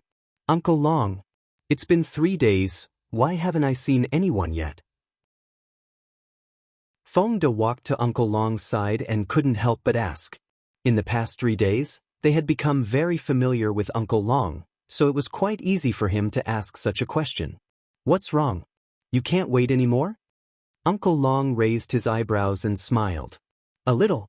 It's already been 3 days, and we haven't even seen a single person. There's no way to ask anyone about the situation here." Sigh. Feng De sighed. "Little brat. I've said it before, there are people in front of us. However, you can't teleport here, otherwise, I would have brought you there to find them long ago." Uncle Long explained patiently. Thanks, Uncle Long, how much longer do we have to walk? When Lin Yuan heard this, he could not help but ask. Half a day more. They'll probably see them tonight. Uncle Long looked at the sky and estimated. Then let's hurry. Lin Yuan urged. Don't worry. They can't run. Uncle Long sensed and said with great certainty. In this secret realm, both teleportation and divine sense were useless. Therefore, unless one had the same talent as him, it was almost impossible to find a person. Moreover, he could sense that the few humans 10,000 meters away were in a tense state. They had finally found a seemingly safe place and would not leave easily.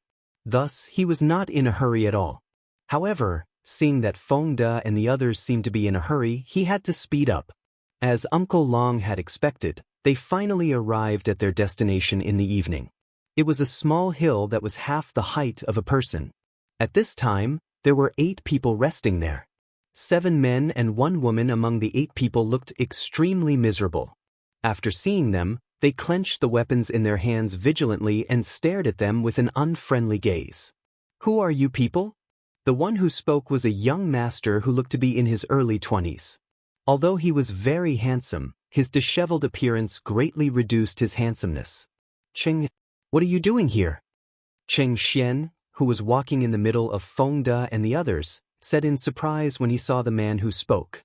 Young master, you're here too? When Cheng Yi saw Cheng Xian, he felt a little upset. They were both geniuses of the Cheng family, but their positions were different. Cheng Xian was the young master of the Cheng family, while he was only one of the geniuses in the younger generation of the Cheng family. With Cheng Xian around, all his brilliance was overshadowed. Everyone only saw the dazzling young master of the Cheng family. As for him, a genius whose aptitude was no less than the young masteress, almost no one paid attention to him. Therefore, ever since he was sensible, he had been jealous of Cheng Xian from the bottom of his heart. Now, they were both in the secret realm. He was in a sorry state, but the clothes on Cheng Xian's body were not even wrinkled. What was even more unacceptable to him was that he could not see Cheng Xian's strength. What did this mean? He didn't dare to think too deeply. At this time, the woman beside him couldn't help but speak.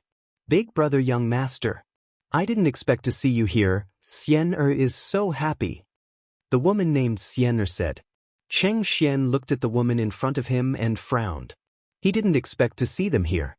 The 2 people talking were brother and sister, and they were cousins who were closer to him. However, he never liked to be close to them. After seeing them here, he was more unhappy. Did the old ancestor bring them here? That old man wouldn't be so brainless to bring these 2 burdens here, right? Cheng Xian couldn't help but think in his heart. However, when he saw the other people around Cheng Yi and his sister, he understood that they must have heard the news from somewhere and came here by themselves. The people around them were the elders of Cheng Yi's maternal grandfather, the Xiao family. Young Master Cheng. Long time no see. Sensing Cheng Xian's gaze, the most powerful elder among the elders spoke. 3rd Elder Chao, what are you doing here? Cheng Xian asked directly. Although he had already guessed the truth, he still had to pretend to be surprised. Chapter 1723, The Little Scheme of the Cheng Siblings, 3. We happened to learn about the secret realm, so the clan leader sent us here to explore. But we didn't expect this place to be so dangerous. The Xiao family's 3rd elder said with a lingering fear. When he saw Cheng Xian and the people around him, his heart that had been hanging for a long time finally relaxed a little. Although the strength of the people Cheng Xian had brought was not very high, it was still better than their entire army being annihilated and becoming a commander of light. I see. Cheng Xian knew that the cunning old man wasn't telling the whole truth, but he didn't bother to expose him. Instead, he politely replied. Young Master Cheng, are they the subordinates you brought here? The 3rd elder of the Xiao family looked at the person beside Cheng Xian and asked curiously. No, they are my friends. Cheng Xian chuckled. Big brother young master. You're the young master of the Cheng family, how can you make friends so casually? Besides, even if he wanted to make friends, he should at least make friends with people of similar strength and family background. These people are not worthy of being your friends. Hearing this, Cheng Xian immediately said in dissatisfaction. Xian, don't talk nonsense. It's the young master's right to make friends with whoever he wants. We have no right to ask. When Cheng Yi heard Cheng Xian Er's words, his heart skipped a beat. He thought to himself, it's over. Xian Er's mouth is going to ruin things. In the current situation, what they needed the most was an alliance, and the other side had so many people, which was exactly what he wanted. Thus, he was very afraid that Xian Er's words would anger them, so before Cheng Xian could respond, he rushed to scold him. Big brother, how can we not have the right to ask? This is related to our Cheng family's face. If young Lord Big Brother makes some shady friends, it'll be our Cheng family that'll lose face. Cheng Xian heard her own brother blaming her for an outsider, and her heart was filled with dissatisfaction. You have no right to ask what kind of friends I make. As for whether or not we'll lose face for the Cheng family, it's not something that can be decided with just a few words. Cheng Xian said coldly. As he spoke, he couldn't help but steal a glance at Leng Ruoxue and the others. He knew the background of these people and knew how cruel and merciless they were. However, he wasn't afraid that Leng Ruoxue and the others would do anything to Cheng Xian in a fit of anger. Instead, he was afraid that Leng Ruoxue and the others would blame him for this. If that happened, the heavens would take pity on him. This really had nothing to do with him. He was innocent. After making sure that Leng Ruoxue and the others weren't angry at Cheng Xian words, he finally felt at ease. However, he still felt a little guilty. After all, Cheng Xian was a member of the Cheng family. Actually, it wasn't that Leng Ruoxue and the rest weren't angry. It was just that they felt that there was no need to be calculative with a brain-damaged woman since they were in the mystic realm. After all, the mystic realm was the place they should be most concerned about. As for this brain-damaged woman, they would just let her run her own course. They didn't need to be too concerned. Young Master Cheng, Xian has always been direct. I hope you don't mind.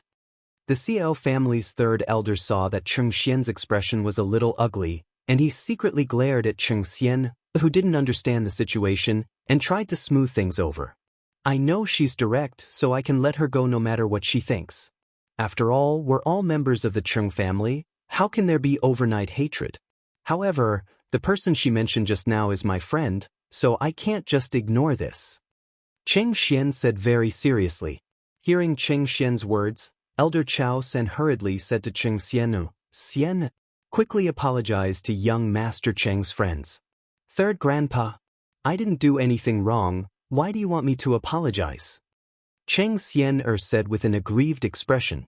What you said just now was very impolite, so you must apologize. Chao Sanzhong raised his face and said in an extremely displeased manner. When they first entered the secret realm, they had brought no less than 100 people with them. Although the majority of them were god kings, almost all of them had died in less than a month. This fact had given him a whole new understanding of the secret realm. As a result, he was rather excited when he saw Cheng Xian bring so many people. What did this mean? This meant that their chances of survival had increased. In this secret realm, there was no lack of experts. However, there was a lack of cannon fodder. And now, Feng De and the others had become excellent cannon fodder in his eyes.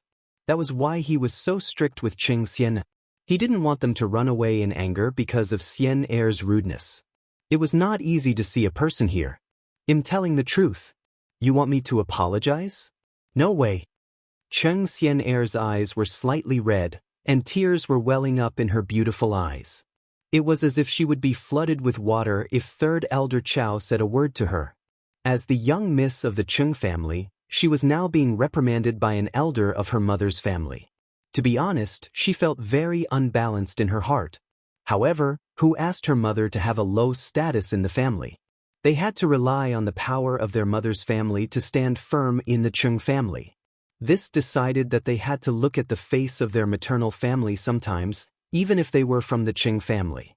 As for their maternal ancestor, the Cao family, although it was not ranked among the 8 great divine regions, it could still be considered a top-tier family in the divine realm. Furthermore, it had been passed down for many years. As a result, its status in the divine realm was only second to the 8 great divine regions. The siblings relied on the maternal family in many ways. That was why the elders of the maternal family dared to reprimand her in front of outsiders. This fact also made her quite angry. Thanks seeing Cheng Xian Heir's stubbornness, third elder Chao had no choice but to send a voice transmission to Cheng Xian. He explained the relationship between the two parties and asked her to put the overall situation first. After Cheng Xian heard third elder Chao's explanation, she unwillingly lowered her noble head. I'm sorry for being impolite just now. Cheng Xian Heir's face was slightly red as she said in embarrassment. She was indeed a young lady from an aristocratic family. She was very flexible and could bow and stretch. When she apologized, she looked very sincere. However, the flash of resentment in her eyes was still caught by Leng Ruoxue, who was watching coldly from the side. It seemed that the acting skills of the young masters and young ladies of the big families were extraordinary. It was a pity that there were no Oscar awards in the divine realm. Otherwise, she would definitely award the best actor and best actress to them. With such acting skills, it would be a waste if they were not stars. Leng Ruoxue secretly thought to herself, but her beautiful eyes were sizing up the Qing siblings. They had some similarities with Cheng Xian in terms of appearance. If Cheng Yi had not been in such a sorry state, he would have been an elegant young master. As for Miss Cheng, she was as beautiful as a flower and could cause the downfall of a city. Coupled with her sorry appearance, it would make men cherish her more. However, the men around her who did not know how to be tender to women were exceptions. As she thought of this, her beautiful eyes turned to Ning Haolon, who was hidden among the crowd. She thought to herself, this guy seems to be a man who knows how to take care of women. I just don't know if this Miss Cheng is his type. Sensing Leng Ruoxue's gaze, Ning Haolon broke out in a cold sweat. What was this woman trying to do by sizing him up? He was so scared. Just as Ning Haolon's heart was in a mess, Cheng Xian saw that her apology didn't get a response from the other party, and she became even more furious. These people really didn't know what was good for them. The dignified Miss Cheng apologized to them, but they completely ignored her. This made her feel like she had lost face, and the anger in her heart slowly brewed and burned. I'm sorry. I was being rude just now. Cheng Xian suppressed her anger and repeated. It doesn't matter. We can understand that Miss Cheng is doing this for young Master Cheng's sake. After all, it's really unfair for us to befriend young Master Cheng with our status. Seeing that no one wanted to pay attention to this Miss Cheng, Leng Ruoxue could only reply with kindness. Leng Ruoxue's words made Cheng Xian break out in cold sweat. When Cheng Xian heard Leng Ruoxue's reply, she felt a sense of relief in her heart. The woman who spoke seemed to know her place. She liked this kind of woman. However, when she saw Leng Ruoxue's face, she did not like her that much.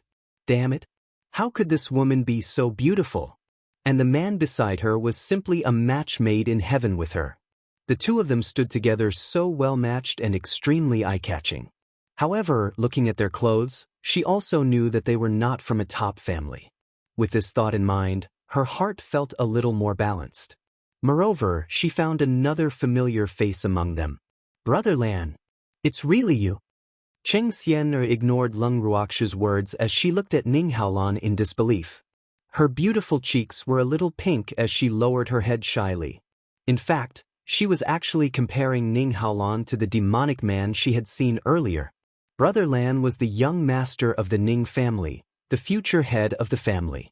His future was limitless, and that devilish man definitely could not compare to Brother Lan in terms of status and strength. The only advantage he had over Brother Lan was that beautiful face that was unforgettable. However, no matter how beautiful a man was, if he did not have the corresponding strength and status to add color, he was just a vase. And what was the use of having such a man? Comparing the two, the scales in her heart naturally leaned towards Ning Haolon. As for that woman, other than being more beautiful than her strength and family background were definitely not comparable to hers. After thinking about it this way, her jealousy towards Leng Ruoxue faded. After all, she valued a man's strength and status more because it meant that she would have the chance to share this honor. As she thought about it, the smile on her face became more and more charming. The way she looked at Ning Haolan became more and more affectionate. When Leng Ruoxue saw her like this, she knew that she had fallen for Ning Haolan. It was still all right. Leng Ruoxue heaved a sigh of relief. As long as he didn't have any ideas about the evildoer. As for which man Cheng Xian had taken a fancy to, that was none of her business. Chapter 1724, Greed. 1. Leng Ruoxue was relieved, but Ning Haolan was conflicted. He knew that his status was an irresistible attraction to some women. However, this Cheng Xian heir's direct and unconcealed gaze on him still caused him to feel an indescribable irritation. Although there were many women who were interested in him, it was rare for her to be so direct. However, because she was a member of the Cheng family, Ning Haolan had to give the Cheng family some face even if he was angry. Seeing Ning Haolan remain silent after hearing her words, Cheng Xian felt a little upset. However, she knew that the young master of the Ning family never liked to talk, so she didn't mind too much. After all, in her eyes, women should take the initiative. Wasn't there a saying that went take the initiative? There was a thin veil between a woman and a man, and since there was only one veil, she had to break it no matter what. At this thought, she walked over to Ning Haolan's side, her smile as bright as a spring flower, and said gently, "Brother Lan, it's so good to meet you here."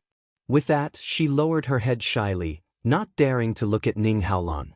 Seeing her like this, Cheng Xian was full of disdain. Stop pretending. It's not like Hao Lan didn't know what she was. In fact, the young masters of the 8 great divine regions had heard about the character of the young ladies of each family. After all, one of them could become the marriage partner of the family in the future. Therefore, when they were very young, people would gradually report the situation of the young ladies of each family to them. As for those daughters from rich families, although many of them were good at acting, even good actors would reveal their flaws sometimes. Therefore, it was not easy for those young ladies to hide their true nature. As for this Cheng Xian, she was one of the most outstanding in acting. On the outside, she appeared to be a dignified and virtuous woman, well-behaved and cute, but in reality, she was quite overbearing in private. Moreover, she was a woman with a strong desire for power and a strong sense of vanity.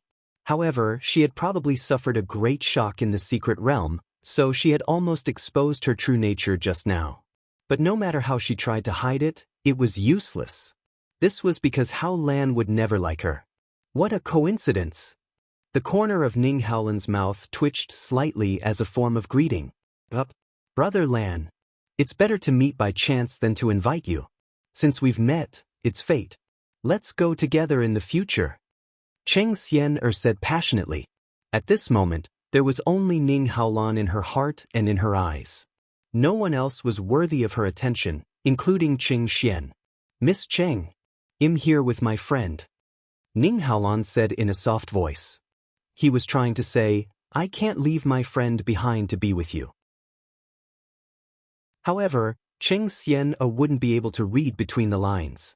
In other words, even if she did, she would ignore it. It doesn't matter. Since we're fated to meet, we can travel together. Without waiting for Cheng Xian to speak, the third elder of the Xiao family spoke first. Furthermore, his words were a statement and not a question. It was clear that he didn't want to give Leng Ruoxue and the others a chance to reject. After all, cannon fodder was hard to come by. When Ning Haolan heard this, he suppressed his displeasure and looked at Leng Ruoxue and the others. When he saw Leng Ruoxue nod, he said, All right then. Since third elder Chao has graciously invited us, well, respectfully accept. However, if we find any treasures in the secret plane, how are we going to split them among so many of us? Then Ning Haolan changed the topic and revealed the fact that the third elder of the Xiao family had deliberately ignored. Naturally, it will be distributed according to contribution. The Xiao family's third elder said after thinking for a moment. The reason why he said this was because he had too few people on his side. If it was distributed according to the number of people, his side would definitely suffer a loss. If it was distributed according to the contribution, his strength was clearly above theirs. They had already agreed on the distribution method in advance, so when it was really time to distribute it, Presumably they would not be able to say anything. Therefore, the third elder of the Seo family, who thought that his plan was flawless, suggested this fair distribution method. Thanks. When Lung Ruoxue heard the words of the Cao family's third elder, she chuckled and said, "This distribution method is very fair. Let's do it this way." In fact, she didn't think that she would be able to find anything good here. I still don't know young lad's name." Seeing that Lung Ruoxue had made the final decision and that no one else had objected, the Cao family's third elder was suspicious. Did this woman's words carry so much weight? He was surprised that young Master Ning and young Master Cheng didn't have any objections. "My surname is Lung," Lung Ruoxue said with a smile. "Cold." Upon hearing the surname, Elder Chao Sen racked his brain but still could not think of any top family in the divinity with the surname Lung. "Our Lung clan has yet to establish a clan in the divinity," Lung Ruoxue explained when she saw the doubt in third elder Chao's eyes. "Oh." Lung Ruoxue's words caused third elder Chao's enthusiasm towards her to drop. He had originally thought that since she was close to young Master Ning and young Master Cheng, she was also a young lady from some top family. Who knew that he was actually a rogue cultivator who didn't even have a family? But this was good too. People without a family background were easy to mess with, right? The Cao family's third elder saw that Lung Ruoxue and the others were of no value to him, so he treated them coldly and turned to Ning Haolan instead. He walked to Ning Haolan's side and started chatting with him with a smile on his face. Lung Ruoxue and the others saw this and tactfully walked to a corner. They each found a seat and sat down. Grape and the others even took out some food to prepare for dinner. "Miss, this whatever third elder Chao is really looking down on people," Feng De said indignantly. "Isn't this just right? I don't intend to have any deep friendship with them." Lung Ruoxue said with a smile. This little girl is still the most open-minded one, kid. You haven't trained enough. One must know that no matter where one was, there would always be people with eyes on top of their heads, so it was better to stay calm. Besides, these people aren't worth your time," Uncle Long said earnestly. In fact, other than being able to find out where there were people here, he was also very talented in recognizing people. Thus, he only needed a glance to know that he could only make use of these people from the Cao family. "I'm very calm, and I don't want to make friends with them. I just think that this person is a little too realistic. Once they heard that we didn't have a family, they ignored us." Feng De was a little speechless. He had seen many people in his life, but this was the first time he had seen such a realistic person. In the divinity, family is very important. If a cultivator without any background wants to stand out, he must have someone to rely on. Otherwise, why do you think so many experts want to rely on a more powerful top force? It's precisely because those powers can provide them with even better resources that many experts would rather be a guest minister in a top clan than wander around the divine realm alone. Furthermore, the greatest benefit of having an attachment is that it will make the enemy forget about them, Uncle Long said with a smile. Chapter 1725, Greed 2. Oh. What if the enemy is so powerful that even the family they are attached to is afraid of them? Feng De asked curiously. Hearing Feng De's question, Uncle Long was stunned. Not many people would be stupid enough to make such an enemy. If he really did, it could only be considered his bad luck. Under such circumstances, the family could only choose to sacrifice him. Then aren't the people who are sacrificed very pitiful? Feng De said with a hint of sympathy. That can't be helped. Even if the one who got into this trouble was a direct clansman, there's no room for discussion about the sacrifice, let alone a guest attached to his own family. Uncle Long sighed. This was the tragedy of a big family. If we get into big trouble, my lady will never choose to sacrifice us. Feng De said with certainty after hearing what Uncle Long said. How many people do you think are like this little girl in this world? Uncle Long asked, a little speechless. After interacting with them for a few days, he had a basic understanding of these people and was also very clear of Lung Ruoxue's position in the hearts of her subordinates. However, that little girl was indeed a person worthy of trust, and his impression of Lung Ruoxue was also very good. There were only a few. Moreover, when our forces grow stronger in the future, only hierarch-level cultivators can be our guest elders. We don't even want a divine emperor. Feng De said happily. Reverend God. Uncle Long's eyes widened as he laughed and scolded. You really dare to think. The Reverend God-level cultivators in the divine world, including humans and magical beasts, are less than 100 people. Moreover, all the major forces regard Reverend God-level cultivators as their clan treasures. Do you think a Reverend God-level cultivator would want to be a guest? Even in the 8 great divine domains and the 4 great royal families of the magical beasts, hierarch-level and hierarch-level divine beasts are all ancestor-level divine beasts. Which family do you think would let their own ancestor be a guest minister? Feng De's whimsical thinking made Uncle Long feel very helpless. However, he quite admired this little guy's courage to think like this. Thinking about things that others didn't dare to think about was also a kind of courage. Are there any reverent gods in the divine realm? Lung Ruoxue suddenly asked after hearing what Uncle Long had to say. The so-called reclusive hierarch was an expert who kept a low profile and was not known to the public. Even if he had broken through, he had not told the world. There are many low-profile and mysterious forces in the divine world, and the hierarch gods of those forces are almost unknown to the public. Even the people of those forces are very low profile, but their reputation is not small. And these forces, whose details are unknown, are often the ones you can't offend the most. Uncle Long said seriously, Little girl, when walking in the divine world, the most important thing is to endure. Do not offend people easily. Even if you have to provoke them, do not leave behind any evidence. You must eliminate the roots, or else there will be endless trouble in the future.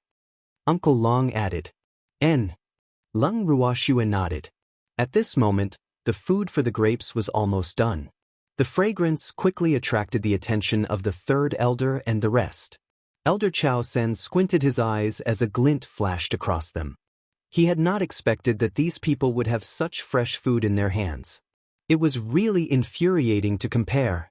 Before they entered the secret realm, because they had fantasized too much about this place, they had not brought any other food except for some dry food. They had originally thought that if they were hungry, they could at least get some beast meat to eat. In the end, they did not even see the shadow of a beast. They had been here for almost a month, and they had eaten a lot of dry food for several days. Fortunately, with their cultivation, they would not feel hungry even if they did not eat. However, they had cultivated from ordinary people after all. Therefore, food was an indispensable thing for them. Although they did not eat it every day, they would occasionally satisfy their craving for food. Thanks, the dry rations that they had brought with them were not enough to pique their interest. However, the food that these people had prepared had attracted their cravings. The smell alone was enough to make them drool. Even if they were at home, they would not be able to make such delicious food. At the same time, Elder Chao Sen walked towards Lung Ruoxue and the rest and sat down beside them. He then said, What did you make? It smells so good. It's just some simple food, it's not worth mentioning, Lung Ruoxue chuckled. To be able to make such simple food so delicious, his skills are not ordinary. Elder Chao Sen praised, but his eyes were fixed on the pot in Green Peach's hand. 3rd Elder Chao has spoken too much. Let's use some together. Lung Ruoxue said helplessly. This old man must have been hungry for a long time. His eyes were actually green with greed when he saw food. She wondered if they would snatch it from her if she did not take the initiative to invite them to eat. Then we won't be polite. After Elder Chao San finished speaking, he actually took the initiative to pick up the bowl of green peach and filled it up for himself. When the other members of the Seo family saw this, they didn't stand on ceremony either because the taste of the food was really too tempting. When Lu Tao saw that they did not treat her as an outsider, her heart was burning with anger. However, when she received Lung Ruoxue's comforting gaze, she forcibly suppressed it. However, she couldn't understand why her young miss would tolerate them so much. These people clearly looked down on them, and now they were here to snatch their food without caring about their face. They were really too shameless. When she thought of this, her face became serious. After finishing their dinner with an unpleasant expression, Lu Tao and the rest were preparing to set up their tents to rest. However, they saw Leng Ruoxue taking out a house and placing it on the empty ground. Instantly, everyone became nervous. What's wrong with Miss? Why did he take out the house when there were outsiders? Feng De and the others were dumbfounded. Why was the young miss so high profile? This wasn't like the young miss. At this moment, everyone's hearts were in turmoil. However, Uncle Long was very calm. When he saw Leng Ruoxue take out the house, he smiled in admiration and walked straight in. Elder Chao San and the others were equally dumbfounded. As soon as the house appeared, they were all stunned. Their mouths were half open, and they didn't react for a long time. When they came back to their senses, they all rubbed their eyes in unison, afraid that everything in front of them was an illusion. However, after confirming it, they believed that the house in front of them was real. After confirming the authenticity of the house, the experienced and knowledgeable Elder Chao San suddenly recalled that there seemed to be a kind of legendary spatial divine artifact that could allow people to live in the shape of a house. However, it was said that the materials used to refine this divine artifact were extremely difficult to find. Moreover, in this world, the craftsmen who could refine spatial divine artifacts that could allow people to live in were as rare as phoenix feathers and qilin horns.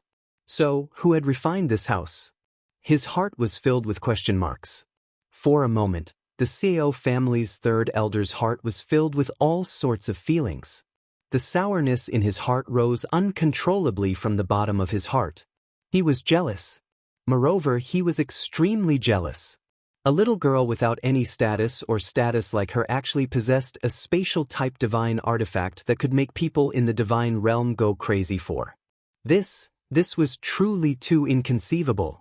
What right did she have? Chapter 1726, Greed. 3. The more he thought about it, the angrier he became. The third elder of the Xiao family was so jealous that he was about to go crazy. If this divine tool was owned by the young master of the Chung family or the young master of the Ning family, perhaps he would feel more balanced in his heart. After all, their status was there. It wasn't strange to have something good. However, such a divine weapon had actually fallen into the hands of a little girl with low strength, no status, and no status. This made him feel extremely unbalanced in his heart. In fact, from his point of view, if this divine weapon could be owned by him, the effect it could display would definitely be much greater than if it was in Leng Ruoxue's hands. Furthermore, if their Chao family had this spatial-type divine weapon, their status in the divinity would probably be even higher.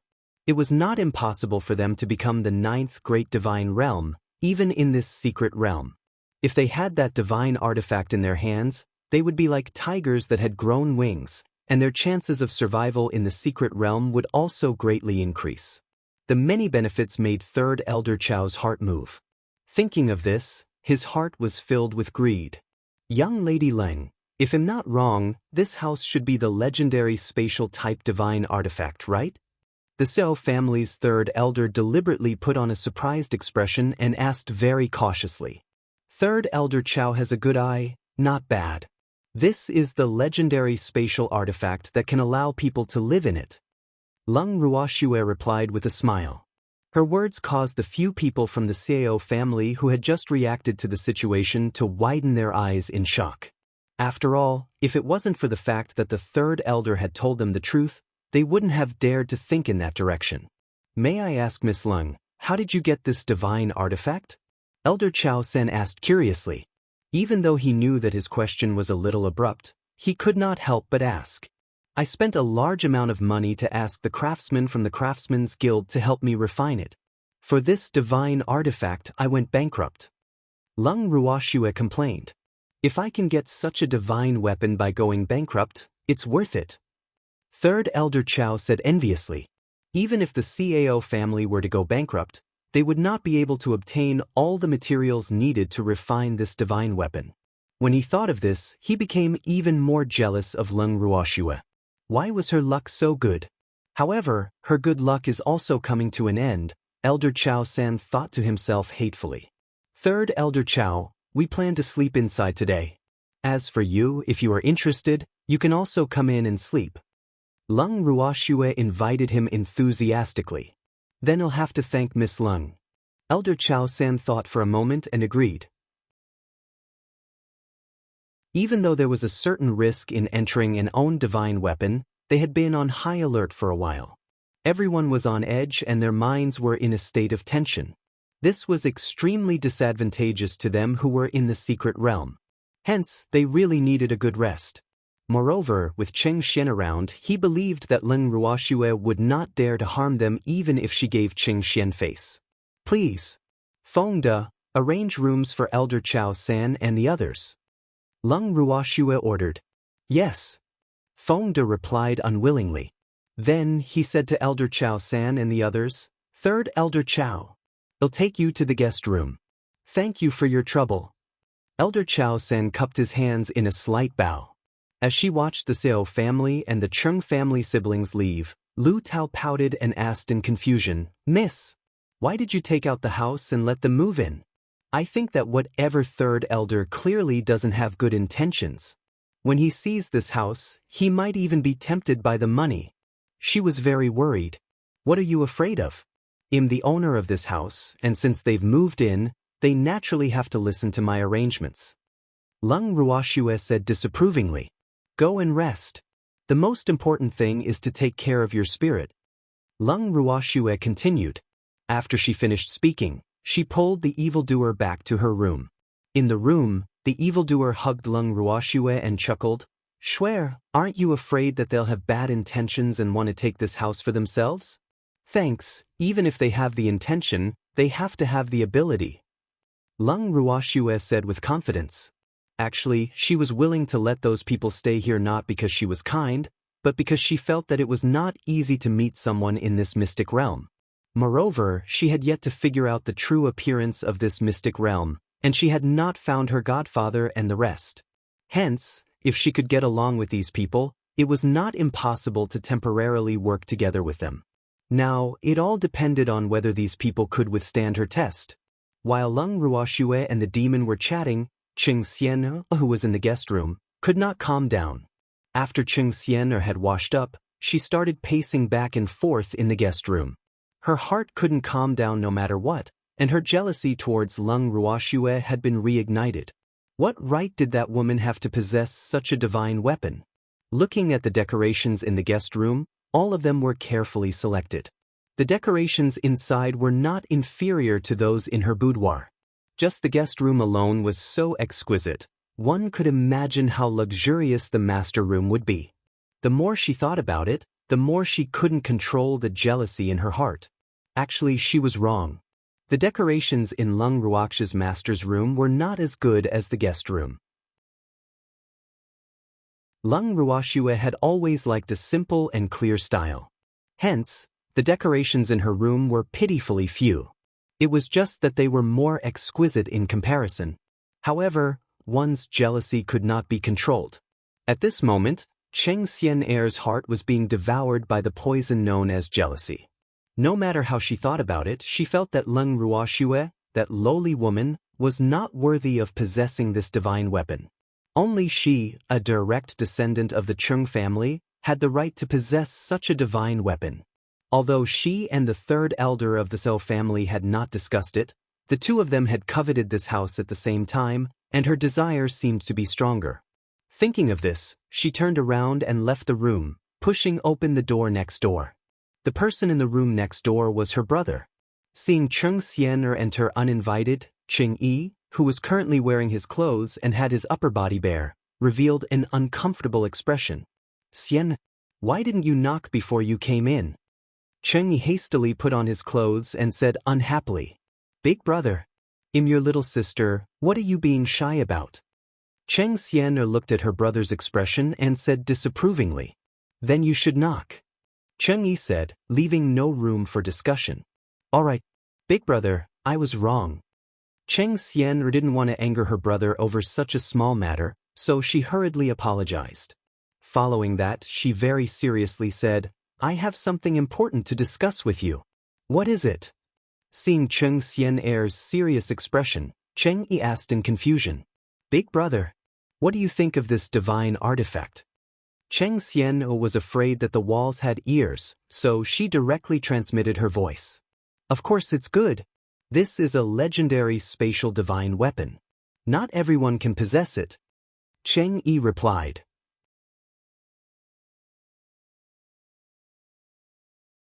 Chapter 1727, Greed 4. What if this divine artifact can belong to us? Cheng Xian carefully probed. She didn't know if her brother would agree with her idea, but she knew that very few people could resist the temptation of such a divine weapon. You want to buy it from Miss Lung? Cheng looked at his sister and asked. This was something that she had to go bankrupt to get. He didn't think that she would sell it. Buy? I'm afraid we can't afford it. Cheng Xian laughed evilly. She thought to herself, this brother of mine is really honest at times. He actually thought of buying it. Even if he wanted to buy it, where would they find so much money? Then how do you want to get it? Cheng Yi's face was full of question marks. As long as that woman surnamed Lung dies, her divine weapon will become ownerless. At that time, won't it belong to us? Cheng Xian said. You think too easily. She has so many people around her, do you think you can kill her? Cheng Xian's words made Cheng Yi speechless.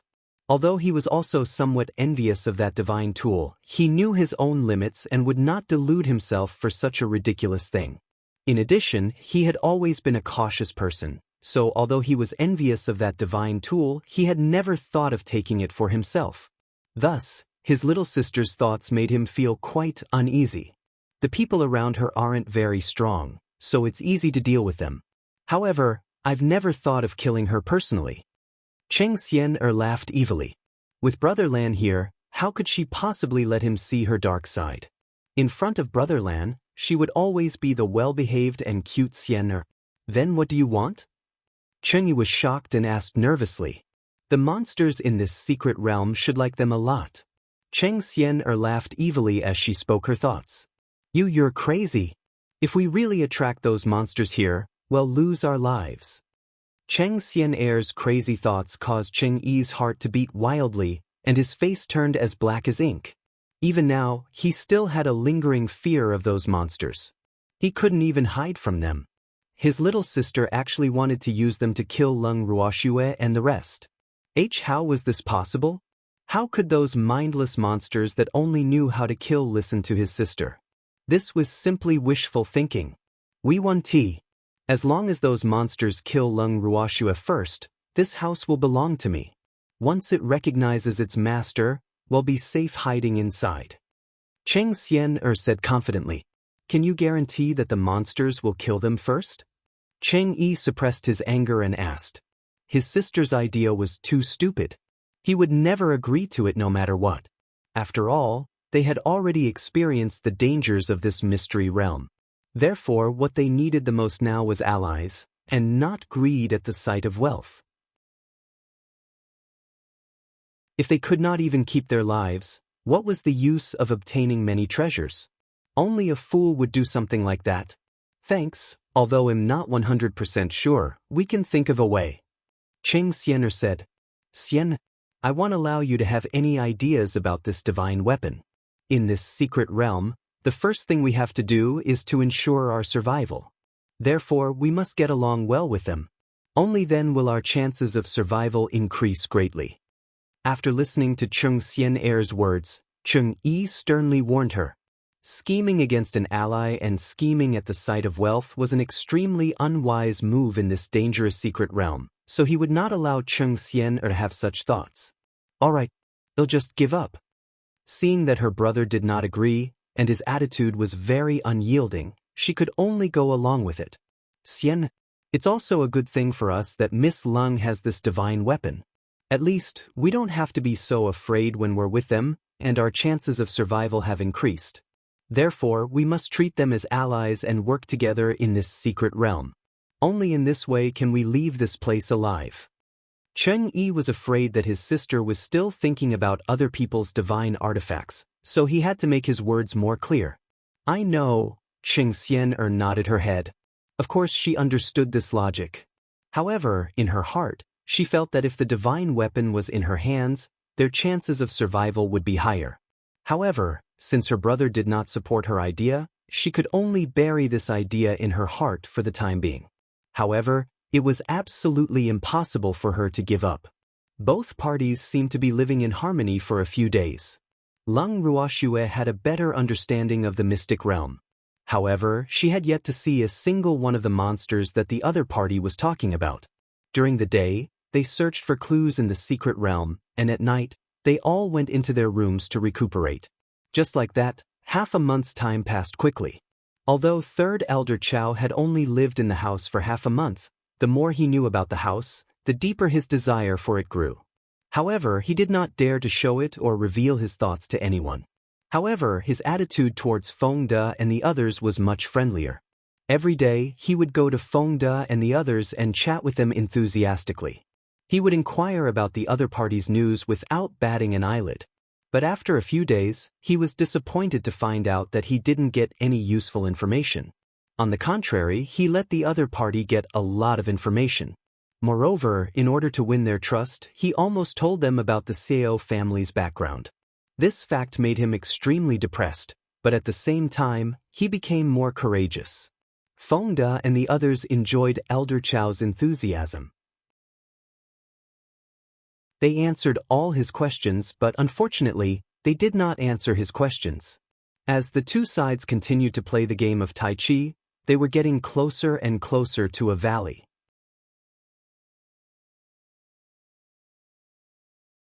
Chapter 1728, Scheme 1. It was a valley in the shape of a. On all four sides, there were small mountains that were half the height of a person. In the middle, there was a flat and deep valley that was about 2 meters deep. The valley was full of unknown flowers and plants, and the scenery was particularly beautiful. Feng De and the others were amazed, but no one planned to go into the valley first. However, Cheng Xian'er and the others were somewhat eager to try. Let's go down and take a look. Cheng Xian'er said impatiently. Miss Cheng, we don't even know if this valley is safe, and you dare to go down?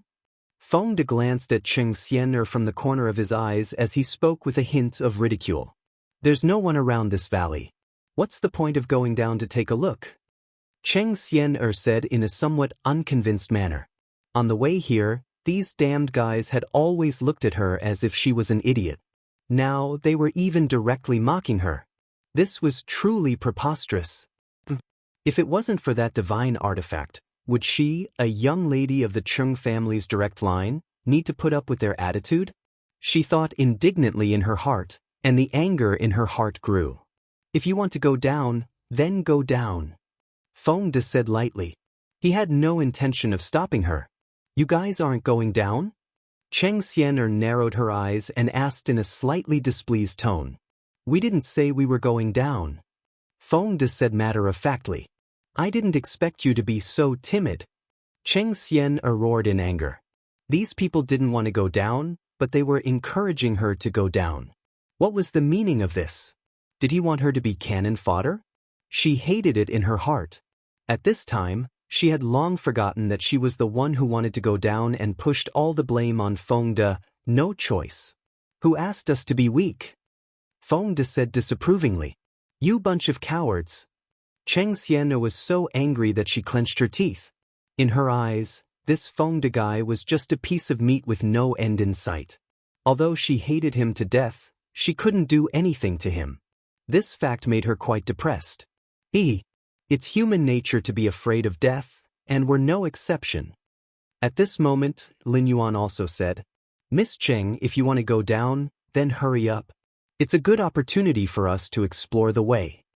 Lin Yuan glanced at Cheng Xian'er, whose expression was somewhat unkind from anger, and urged her to add fuel to the fire. You guys. Cheng Xian'er was so angry that her face turned from white to red, then from red to black. The color kept changing like a palette. She took a few deep breaths and turned her gaze to Lung Ruoxue. Young Miss Lung, your subordinates are really useless. They're actually so timid. What's the use of having them? Cheng Xian'er's words definitely had the suspicion of sowing discord. However, Lung Ruoxue only smiled faintly after hearing this and said, Then what about what Miss Ching said? What should I do with them? If they were my subordinates, I would have abandoned them long ago. Such timid people who don't listen to orders don't deserve to stay by my side. Cheng Xian'er said with a face full of pride. Her head was held high like an arrogant peacock, so insufferably arrogant. I admit that they're timid, but I can't agree with you if you say that they don't listen to orders. When have they ever disobeyed orders? Lung Ruox's beautiful face was filled with question marks. Thanks, they don't even dare to go to the bottom of the valley. Aren't they disobeying orders? Lung Ruox's words stunned Cheng Xian'er, and she couldn't help but ask. But I didn't plan to let them go down. Lung Ruoxue said with a faint smile.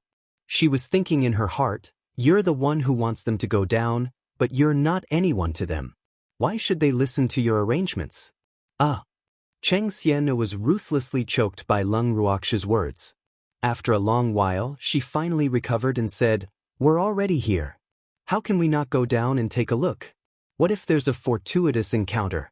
In fact, when she said this, she was not very confident, but she would not give up if she did not go down to take a look. What if something good really happened? Wouldn't it be a pity to miss it? Miss Cheng, we're not here to sightsee, nor for any strange encounters, so if you're interested in this valley, feel free to go down. We won't go down, we'll wait for you here. Lung Ruoxue said calmly, not at all moved by Cheng Xian'er's words. In fact, she didn't want to go down for a reason. Uncle Long had told her that there were people in the valley, but there were two different auras. One was human, and Uncle Long wasn't sure about the other. The other aura was intermittent and very strange. According to their guesses, it should be the monster that Cheng Xian'er and the others were talking about. Therefore, she didn't want to take risks. After all, the terrain of the valley was very unfavorable to them. If this was the nest of those monsters, they would be walking right into a trap.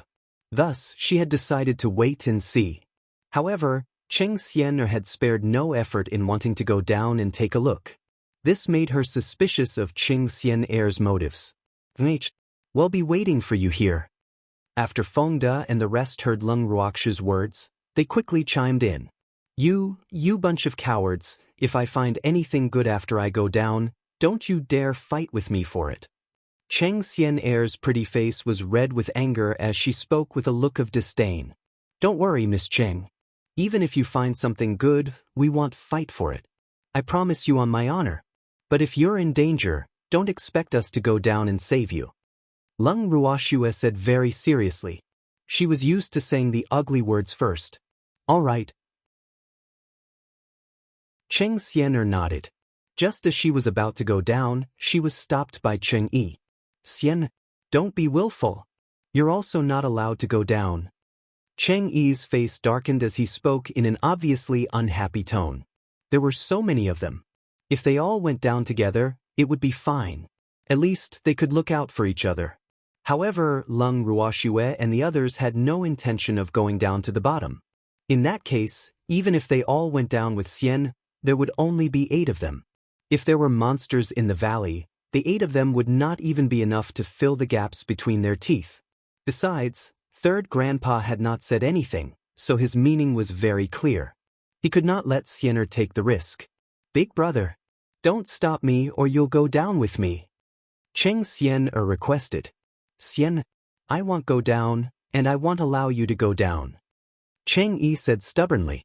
I must go down. Cheng Xian'er's stubbornness was starting to show. She turned her head and saw Ning Haolan in the crowd. With a face full of anticipation, she asked, Brother Lan, are you willing to go down with me to take a look? As she spoke, she stared unblinkingly at Ning Haolan. Her beautiful eyes sparkled with excitement and other complicated emotions. Cheng Xian'er stared unblinkingly at Ning Haolan. At the same time, Feng De and the others turned to look at him in unison, waiting for his reply. Miss Cheng, I'm not interested in the situation in this valley. I'm sorry, I can't go down with you. Ning Haolan said with a smile.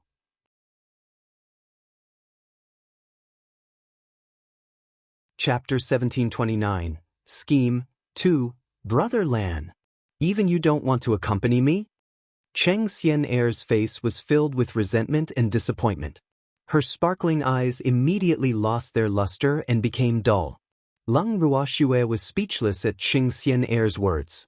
She thought to herself, young Master Ning has never accompanied you, okay?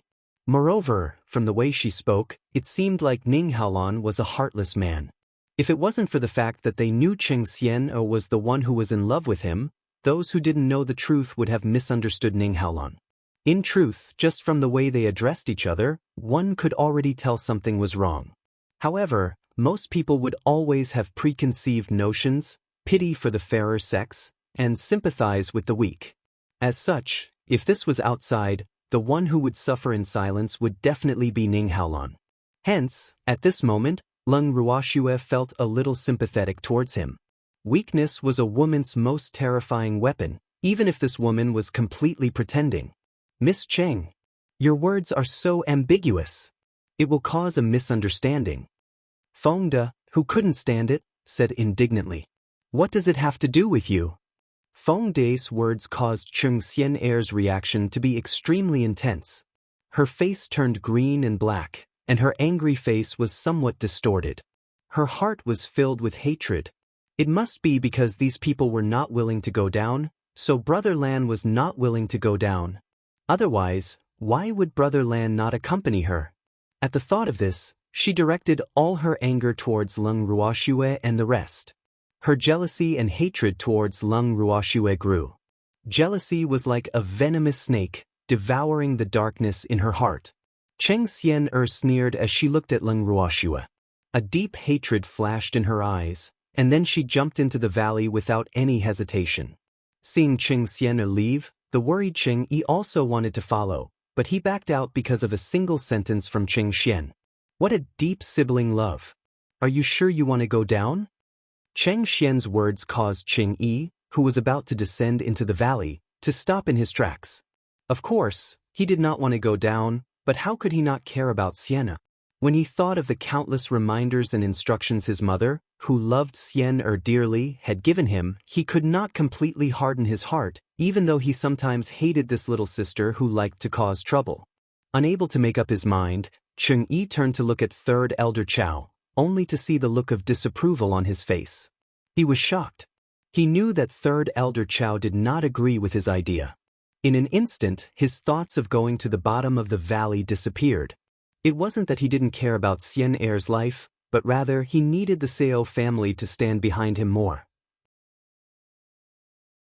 Therefore, he couldn't make Third Grandpa unhappy. After all, Third Grandpa had a very high status in the Seo family. What do we do now? Qing Yi, who had calmed down, said shyly. Of course we're waiting for Xian'er to come up. Are we supposed to go down and invite her?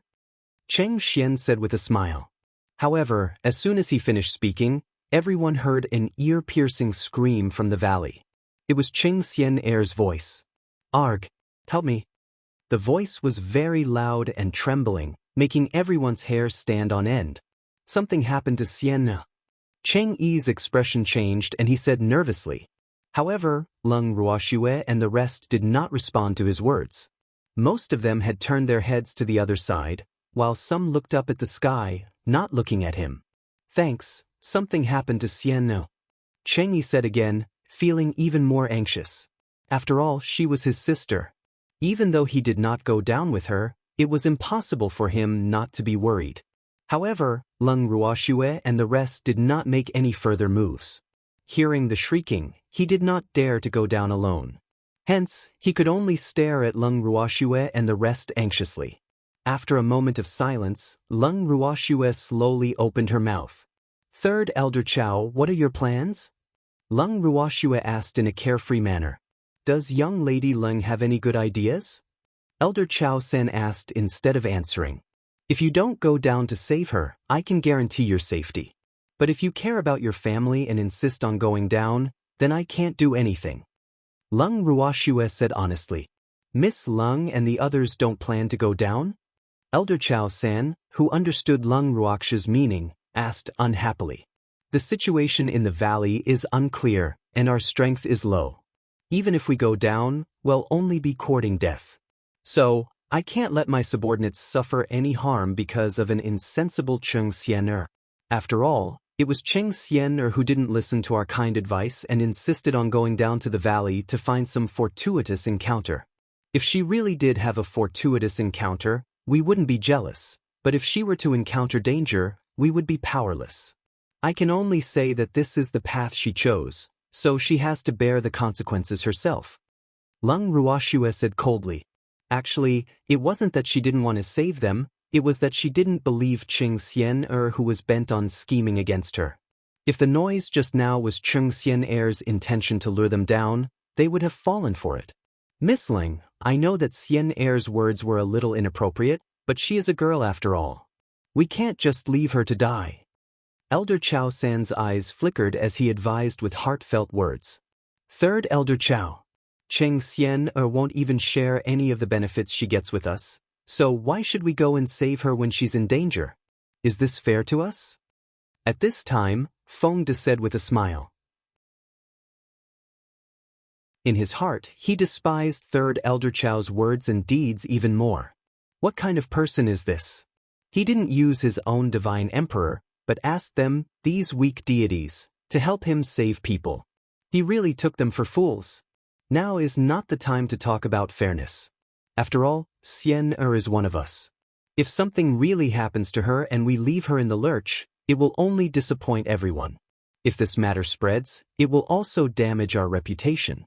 So, we didn't save her just because of her. Elder Chao San's mind quickly turned, and after a moment of silence, he persuaded. Third Elder Chao, look at our strength. Most of us are only at the God realm. Do you think we have the ability to go down and save them? If we can't save them and lose our lives instead, it's not worth it. Do you think we're stupid? Feng De laughed and said, doesn't young Miss Leng have a spatial god tool? If there's really danger, it'll be fine if we all go inside. Elder Chao San said, unwilling to give up. In truth, he didn't really want to save Cheng Xian. He only felt that this opportunity was too good, and it would be a pity if he didn't make use of it. After all, he still had his eyes on the divine tool. If these people listened to him and went to the bottom, they would definitely die. In that case, wouldn't the divine artifact be at his fingertips? Even though his idea was good, how could Leng Ruoxue and the others let him have his way? Third Elder Chao, the situation at the bottom of the valley is unclear. If it's really as you said, there are thousands of monsters, I'm afraid we will be surrounded in the blink of an eye. Do you think we have a chance to enter the house?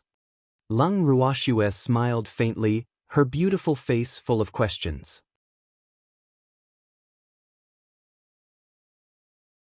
Chapter 1730, Scheme 3. This?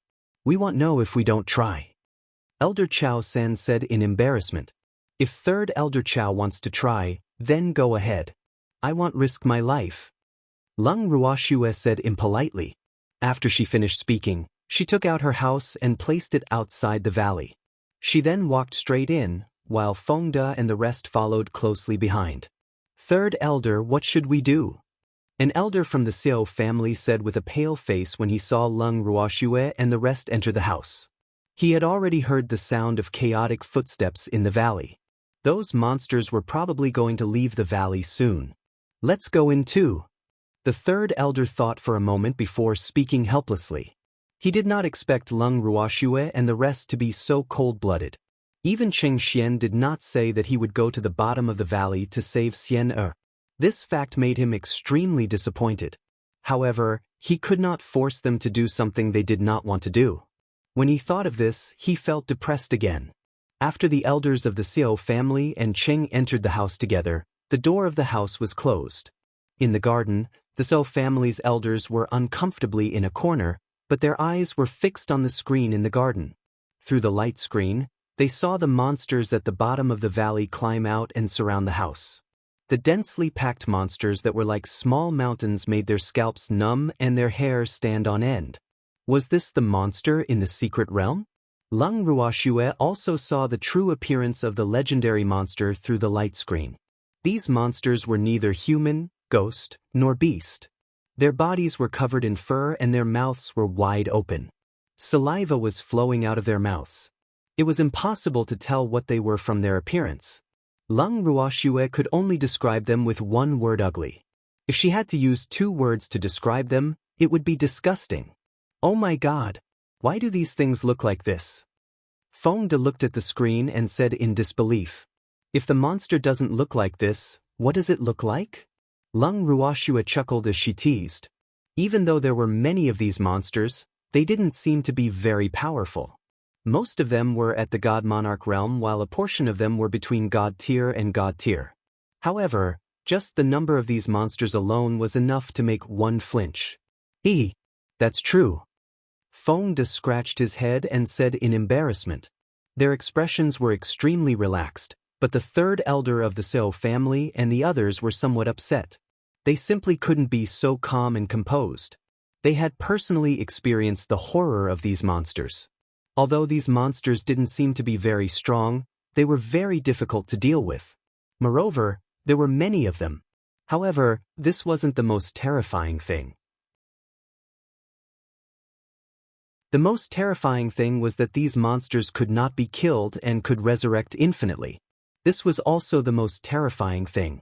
No matter how powerful the cultivators were, their Shen power was not endless. Their Shen power would be consumed and there would be times when it would be exhausted. However, these monsters died and came back to life repeatedly. Who could bear it? Therefore, Feng De and the others' relaxed attitude was an eyesore in their eyes. If they had such a divine weapon in their hands, the Seo family would not have fallen so easily. Many of the Seo family members who had fallen had been exhausted to death by those monsters. This fact made them extremely depressed, and it also made the Seo family's desire for this house even deeper. Thanks with this house, those monsters would not be able to enter at all. They would have more capital to protect their lives. At the same time, their opportunities in the secret realm would also be greater. With so many benefits, Third Elder Chao's heart burned with passion and excitement. His gaze towards Lung Ruoxue became even more passionate. He had to think of a good way to make these people go out on their own.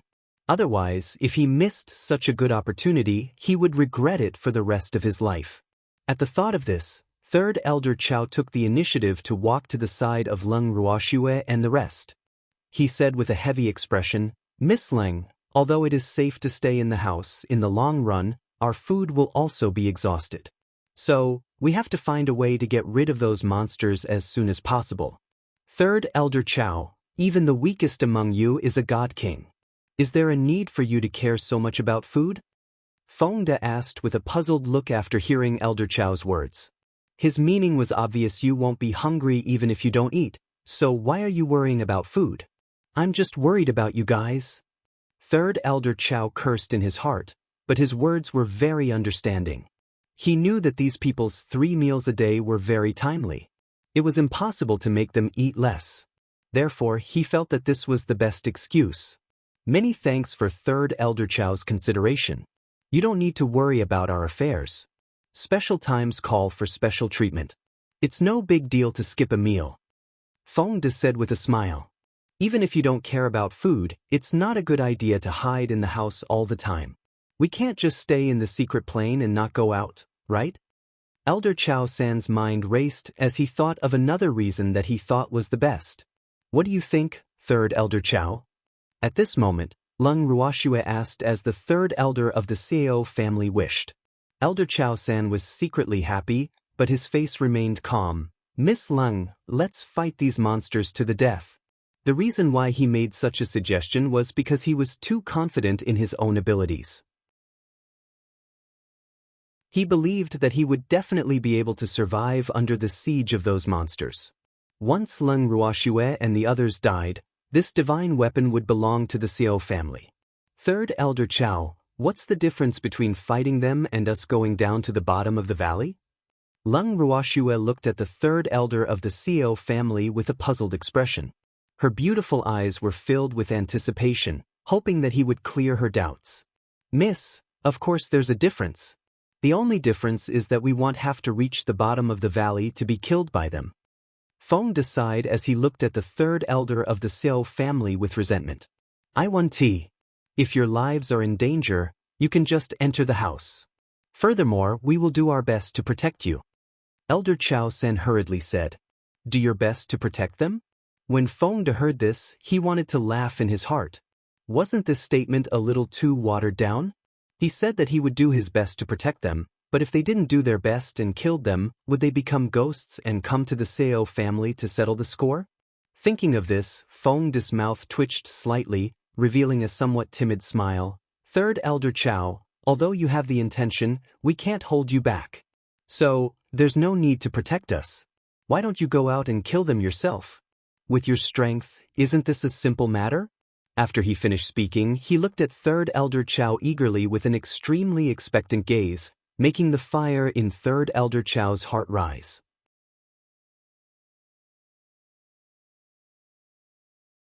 Chapter 1731. Scheme for these cowards. He didn't dare to go out and court death, but he actually wanted them to go out. This was preposterous. Third Elder Chow's heart was filled with hatred. At this time, he was just like Qing Xian, forgetting that he was the one who had suggested this idea. The only thing on his mind was Feng De's evil deeds. Third Elder Chow, I'll leave it to you. Lin Yuan looked at the uncertain expression on the Seo family's third elder's face and agreed. Miss Lung, what do you say? When the Seo family's third elder heard the two of them echoing each other, he suppressed the anger in his heart and turned to ask Lung Ruoxue. Do you want to hear the truth, Third Elder Chow? Lung Ruoxue asked with a smile. Of course. Elder Chow Sen nodded. Then I'll say it. In fact, I also think that this idea is good. If we go out, we'll just be courting death. However, Elder Chow San and the others are all extraordinary. It'll be easy for them to go out and deal with these monsters. Am looking forward to it. Lung Ruoxue answered honestly. She didn't feel that her words were anything to be ashamed of.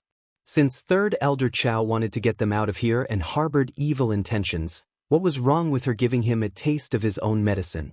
Lung Ruoxue's words rendered Third Elder Chow speechless. Could he say, if you guys don't go out, we won't go out either? In reality, his main goal was to make Lung Ruoxue and the others leave the house. Only then would their accompaniment be worth it. However, who knew that the other party was as timid as a mouse and would not fall for it? This made him feel a sense of defeat. Third Elder Chow, I'll send you out. If there's any danger, I'll let you in immediately, I promise. Lung Ruoxue saw that Third Elder Chow had not spoken for a long time, so she made a solemn vow. The expression on her face was also extremely sincere. When the demon saw Lung Ruoxue's expression, he was already laughing in his heart.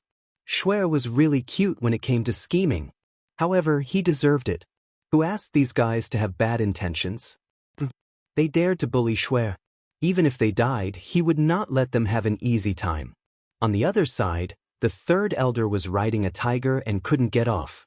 His face was filled with embarrassment, but Cheng Xian-er's days in the valley were also not good. She had been captured after being discovered by the monsters in the valley. However, the monsters didn't kill her. Instead, they brought her to the hall deep in the valley. A middle-aged man in black sat on the throne in the hall. The man was tall and had ordinary facial features. The aura on his body was very powerful. At this moment, his expression was serious, and a trace of ruthlessness was faintly visible in his shrewd eyes. His tightly pursed lips revealed a trace of impatience. And now, Cheng Xian was trembling as she knelt in front of him. At this time, Cheng Xian was in an extremely sorry state. Her clothes were in tatters from the excessive struggle she had put up. Her head was lowered, and she didn't dare to look at the man on the throne. Who is the one kneeling? The middle-aged man said knowingly. Hearing this question, Cheng Xian-er's body trembled even more. Her lips slightly moved, but she couldn't say a single word. Thanks. His Excellency is asking you a question. Don't pretend to be mute. At this time, a black-clothed man behind Cheng Xian ruthlessly kicked her. With a plop sound, Cheng Xian fell to the ground in a large arc. You're so bold. You actually dare to treat me like this. Do you know who I am? Cheng Xian, who had been kicked to the ground, suddenly came back to her senses. The eldest mistemper had risen again, and she had even forgotten where she was. Ha! I don't care who you are. You're our prisoner now, so we're being polite to you. In a while, when we draw out your blood and drain your divine power, we'll feed you to those monsters. Your life will be over. At that time, you can go to hell and throw your missy temper." The black-robed man laughed maniacally as he spoke of Ching Xian Er's fate. No, you can't treat me like this. I am a young lady of the Cheng family. You can't treat me like this." Cheng Xian Er stammered incoherently after hearing the black-clothed man's words. A young lady of the Cheng family? What was that? In our eyes, you're just a piece of trash that can provide us with fertilizer. As for your identity, it's useless to us. The man in black said sarcastically. Actually, what he wanted to say was, what was the miss of the Cheng family? They had many humans whose status was above her.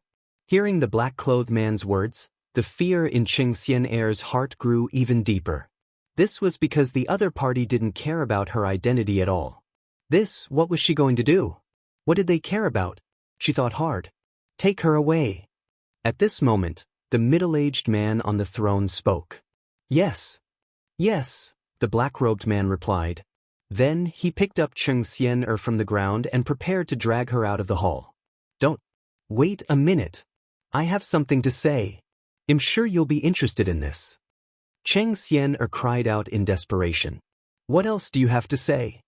The middle-aged man on the throne narrowed his eyes and asked. The black-robed man who was dragging Cheng Xian Er also stopped when he heard the middle-aged man's words. If I tell you, can you let me go?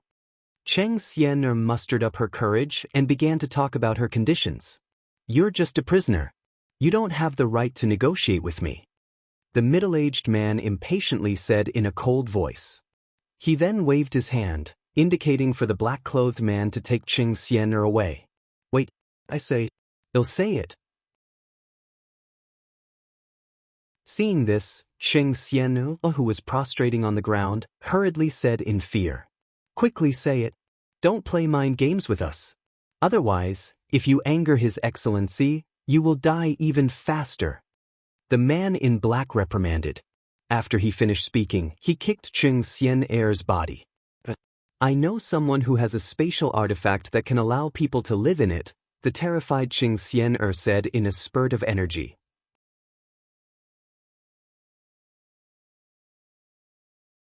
Chapter 1732, Hostage, 1. When Cheng Xian Er had just called out about this matter, the regret in her mind had disappeared in a flash.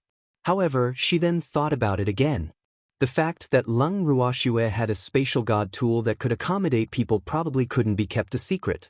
With these mysterious people around, it would be even more difficult for her to obtain that god tool. Since that was the case, why not make good use of the god tool before it was exposed? At the very least, she had to find a way out for herself. Furthermore, she had to uphold the sour grape heart that if she couldn't obtain it, no other woman could. Hence, it was natural for her to betray Lung Ruoxue. A spatial artifact that can accommodate people? Are you sure? The middle-aged man on the throne asked with interest. Spatial divine artifacts that could accommodate people were as rare as phoenix feathers and qilin horns in the divine realm. Moreover, in his memory, apart from that person who could casually make them, there were not many artifact masters in the divine realm who could make such spatial divine artifacts.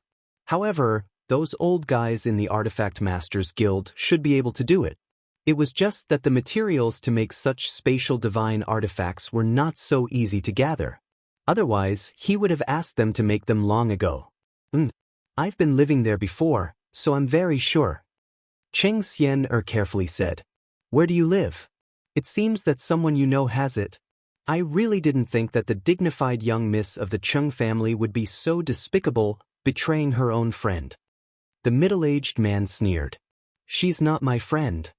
Hearing the middle-aged man's words, Cheng Xian Er roared in a slightly crazed manner. Whether or not he's your friend, since you're living there, that person must be someone you know. But now you've betrayed him without hesitation. If I were him, I'd be completely disappointed in you. The middle-aged man sighed.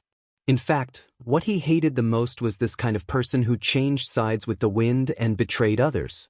Although he wasn't any better than this Miss Cheng, this didn't stop him from hating her. Man doesn't do it for himself, and the heavens will destroy him. I only made the right choice, what's wrong with that?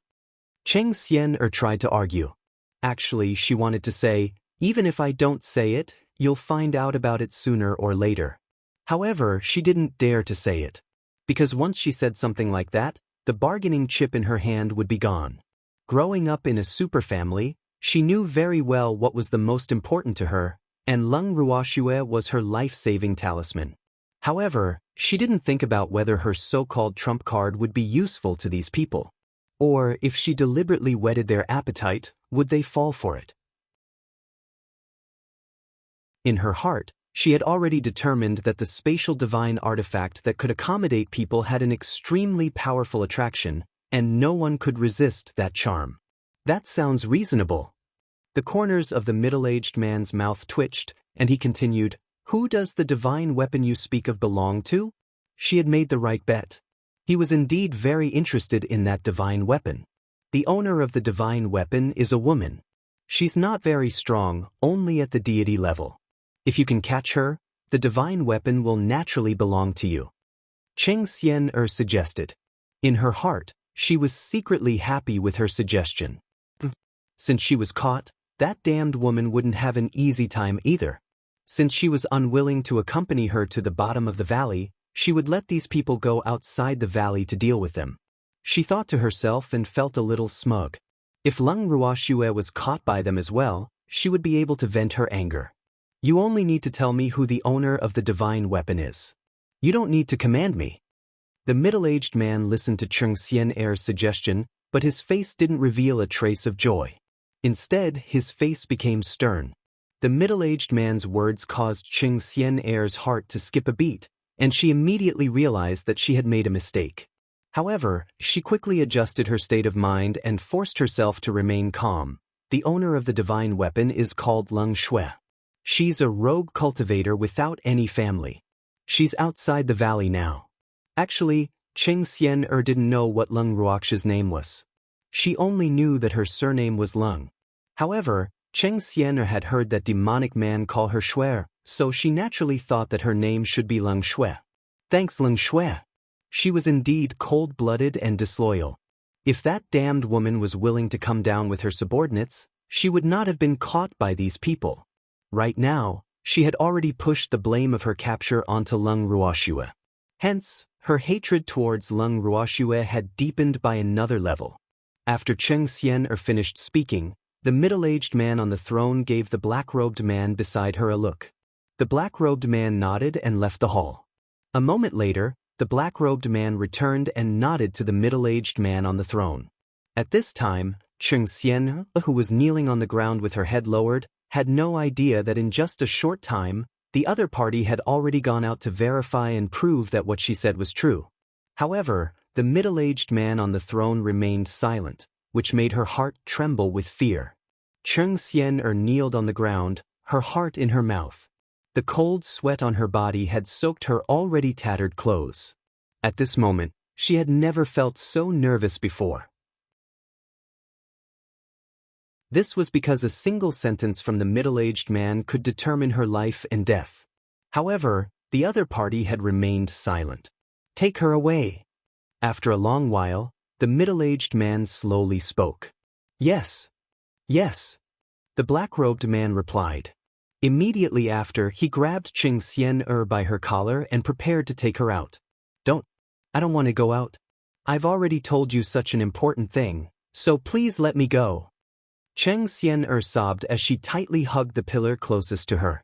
No matter how hard the black-clothed man tried to pull her, she refused to let go. She was afraid of death, but she didn't want to die. She knew that once she left this place, she would have no way out. So, before she got the other party's promise, she would not leave this place. Let go. Otherwise, it'll just cut off your hand. The man in black threatened angrily. This woman actually caused him to lose face in front of the Lord. This was outrageous. He would not let her go. I told you such important information. Why won't you let me go?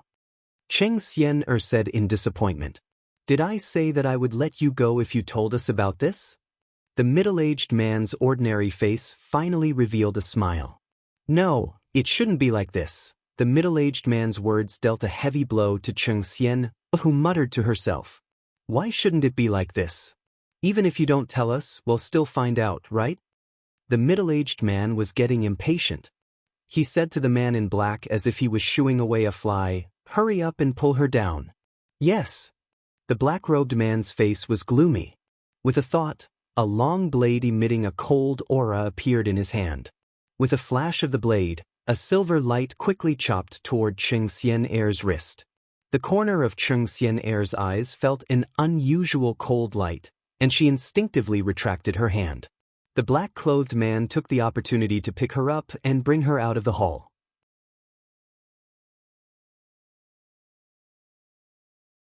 Chapter 1733, Hostage 2. After they left, the middle-aged man on the throne waved his hand gently and a light screen appeared in front of him. The scene outside the valley was displayed on the light screen. At this time, outside the valley, there was a small 3-story building. From the outside, it looked very ordinary and didn't have any extraordinary features. However, the middle-aged man knew that this small building was the spatial divine artifact that Cheng Xian had mentioned. Looking at the unremarkable house, the middle-aged man's eyes revealed a trace of eagerness. In the entire divine world, there was no one who would not want to own such a house. Unfortunately, the value of this house could not be measured by money. However, he could not understand how the owner of this house could only have the strength of a god. Could it be that he was hiding his strength? After thinking of this possibility, the middle-aged man's expression became serious. He waved his hand again, and the light screen disappeared. The middle-aged man sat on the throne for a long time, deep in thought. A week later, Lung Ruoxue and the rest continued to stay in the house, eating and drinking as they should. The number of monsters surrounding their house increased, but they were unable to do anything to the sturdy house.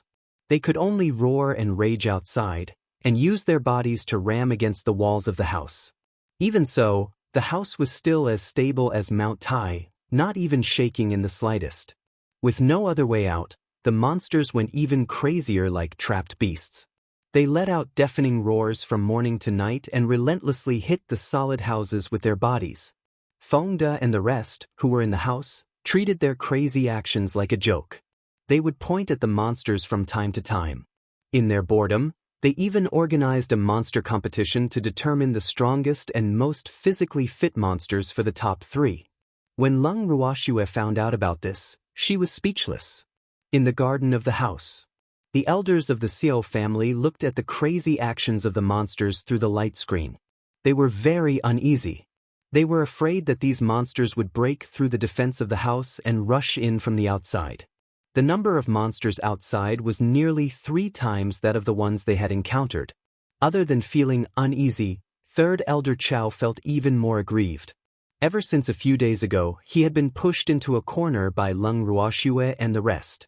He had also thickened his skin and did not go out.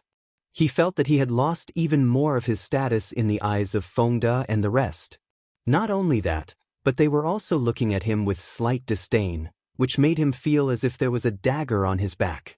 It made him feel very uncomfortable. However, when he saw the black mass of monsters outside, he really did not have the courage to go out.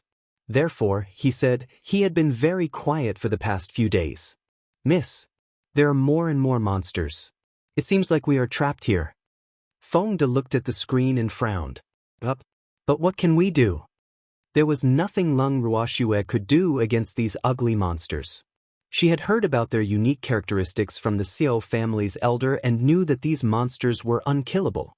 Furthermore, she believed that these monsters were only the tip of the iceberg in this secret realm.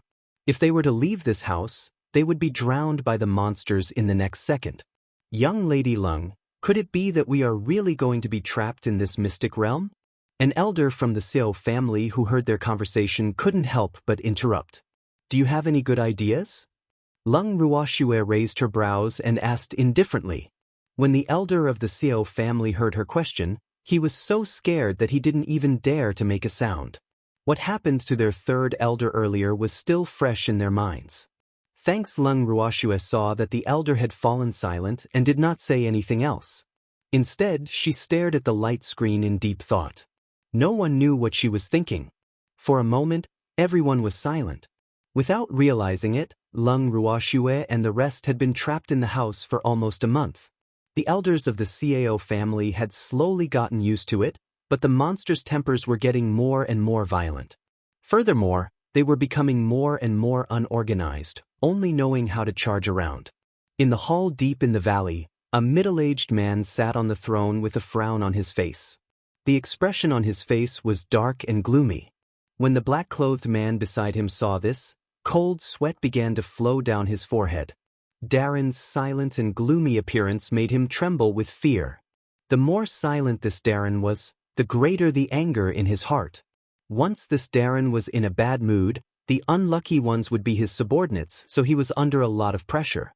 Go and bring that woman from the Chung family here. The middle-aged man ordered after a long while. Yes. The black-robed man replied, then turned around and left the hall. A few minutes later, Cheng Xian was once again brought to the main hall. At this moment, Cheng Xian-er's face was abnormally pale, and she was walking on air. Moreover, her originally bright eyes had become abnormally dull, and there was even a trace of fear in them. When she was still some distance away from the throne, Cheng Xian knelt on the ground in fear. Her body was trembling like a fallen leaf in the autumn wind, and her head was very low. At this time, she was a lot more haggard than last time. She looked very thin and weak, and she was obviously not as lively as last time. It could be seen that she had suffered a lot during this time. The middle-aged man looked down at Cheng Xian, who was no longer in her human form, and said indifferently, "Miss Cheng, do you know why I called you here?" I don't know." Cheng Xian replied in a low voice. "Miss Cheng, have you seen our methods during this time?" The middle-aged man asked with a faint smile. When Cheng Xian heard this, her face turned even paler, and her body trembled even more. She had witnessed that these people were all demons. She didn't want to recall what had happened during this period of time, but this man had to remind her. This fact made her feel sad and angry. She hated it. He hated these guys who treated them like beasts and kept them in captivity. The last time she was taken away from here, she was brought to a basement. There, she saw many people from other families. Although she didn't know most of them, they had a common thing to do there, which was to constantly eat blood-replenishing pills as food. After that, they were drained of their blood day and night. The blood that they shed was watered on a strange flower in a blood pool in the corner of the basement. The flower looked like a lotus, but it was not. The flower was red and gorgeous. She had never seen such a beautiful and bright flower in her life. However, the flower sucked blood, and it was her blood. Therefore, no matter how beautiful the flower was, it made her feel a deep disgust. The flower seemed to know what she was thinking. Every time it sucked her blood, it made her feel unbearable pain. After being tortured like this for nearly a month, she became thin and weak. Her mind was constantly in a state of tension. At the same time, the hatred in her heart had accumulated to an unimaginable level. She hated these demons, hated those beautiful yet vicious flowers, and also hated Lung Ruoxue.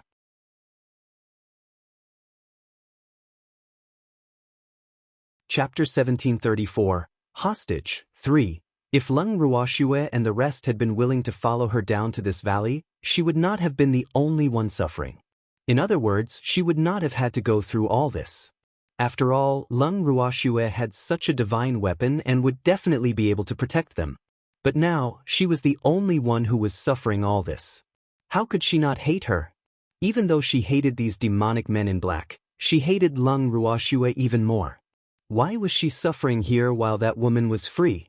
She didn't need to think to know that they were definitely hiding in the house now. This fact caused the hatred in her heart to gnaw at her heart like a venomous snake, and it also made the hatred in her heart grow and spread like wild grass. The middle-aged man's words caused Cheng Xian-er's mind to spin. Fear, terror, and anger intertwined with each other. These intense emotions caused her to almost collapse. Moreover, she didn't quite understand the purpose of the black-clothed man's words. However, her mind was still tense, and her back was already soaked. She could only force herself to kneel in front of the middle-aged man. Looking at Cheng Xian-er's pale face and her silence, the middle-aged man's mouth twitched and he said in a soft voice, "Miss Cheng, I invited you here to ask for your help." "Help with what?" Hearing these words, Cheng Xian-er unconsciously raised her head. Her dull eyes stared at the middle-aged man, trying to see if he was telling the truth.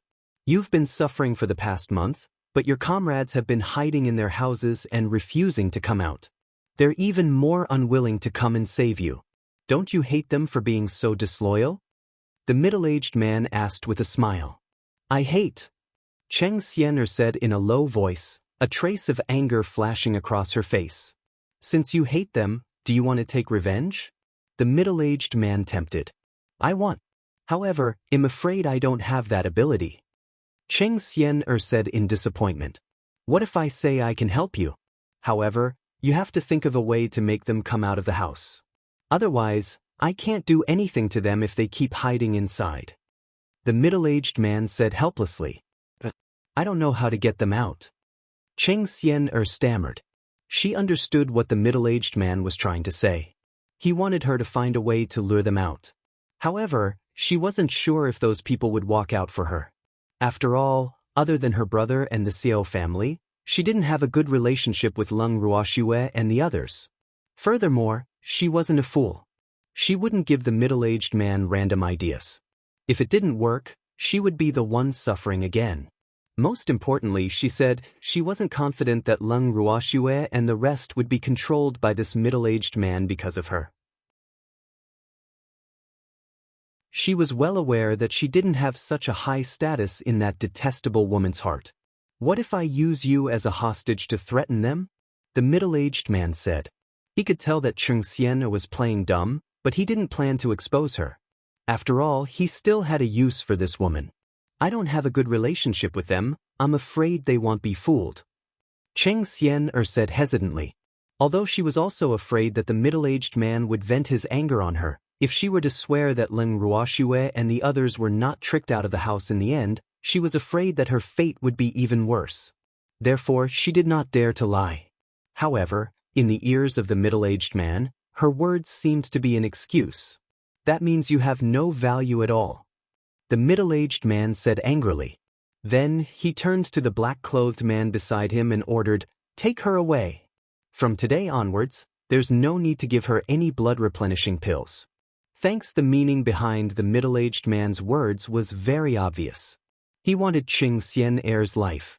Thus, when Cheng Xian heard this, she was so frightened that she hurriedly said, "Although I'm not sure if I can make them walk out of the house, I can give it a try.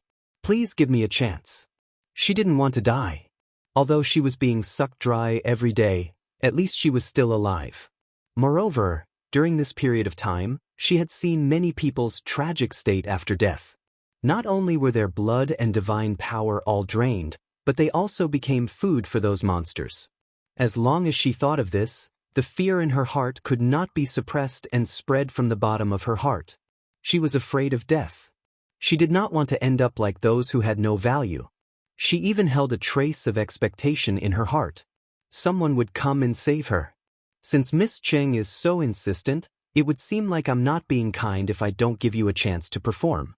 I'll give you a chance, but you have to remember that a person with no value is a waste in my eyes. This kind of person is a waste of air, and the end of a waste is usually not good, so you have to treasure this opportunity. The middle-aged man said seriously. "I'll do my best," Cheng Xian said through gritted teeth. "I'm looking forward to Miss Cheng's performance. Take her out of the valley." The middle-aged man instructed the black-clothed man beside him. "Yes," the man in black replied. Then, he picked up Cheng Xian like he was picking up a little chick and brought her out of the hall. The black-robed man brought Cheng Xian and teleported out of the valley. When the monsters outside the valley saw the black-robed man, they actually made way for him. Their earth-shaking roars became even louder, as if they were complaining to their superior and venting their dissatisfaction. The man in black waved his hand to comfort them, and the monsters became as obedient as babies and quieted down. Following that, the black-robed man carried Cheng Xian to the door of the house and threw her in front of him. he then loudly said, "You guys know this woman, right? If you're still hiding in the house and not coming out, I'll kill her." After he finished speaking, he kicked Cheng Xian-er to the ground and stepped on her. "Save me!" Cheng Xian-er's tears flowed. The humiliated Cheng Xian-er's heart was overflowing with hatred. Even though she did not dare to say that she was the most pampered young lady in the Cheng family, she had always gotten whatever she wanted since she was young. When had she ever been humiliated like this? Especially in front of Leng Ruoxue and the others who she looked down on. This was even more unacceptable to her. At this moment, she secretly swore in her heart that if she could leave this place alive one day, she would not let any of these people go. She would pay them back double for today's shame. At this moment, Leng Ruoxue and the others who were in the garden of the house had also seen everything through the light screen. However, they did not make a sound or move. When Cheng Yi saw Cheng Xian-er who was being stepped on by the man in black, his expression changed and he shouted, "Xian!" Cheng Yi's heart ached as he looked at Cheng Xian, who was as thin as a match and had a haggard expression. His heart was filled with mixed feelings.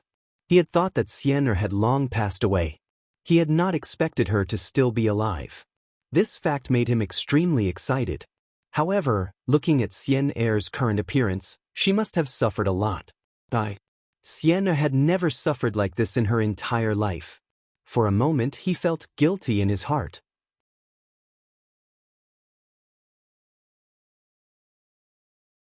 Chapter 1735. Hostage. 4. If he had been able to stop Xian-er back then, or persuade Leng Ruoxue and the others to follow Xian-er down to the valley, would Xian-er not have to suffer all this?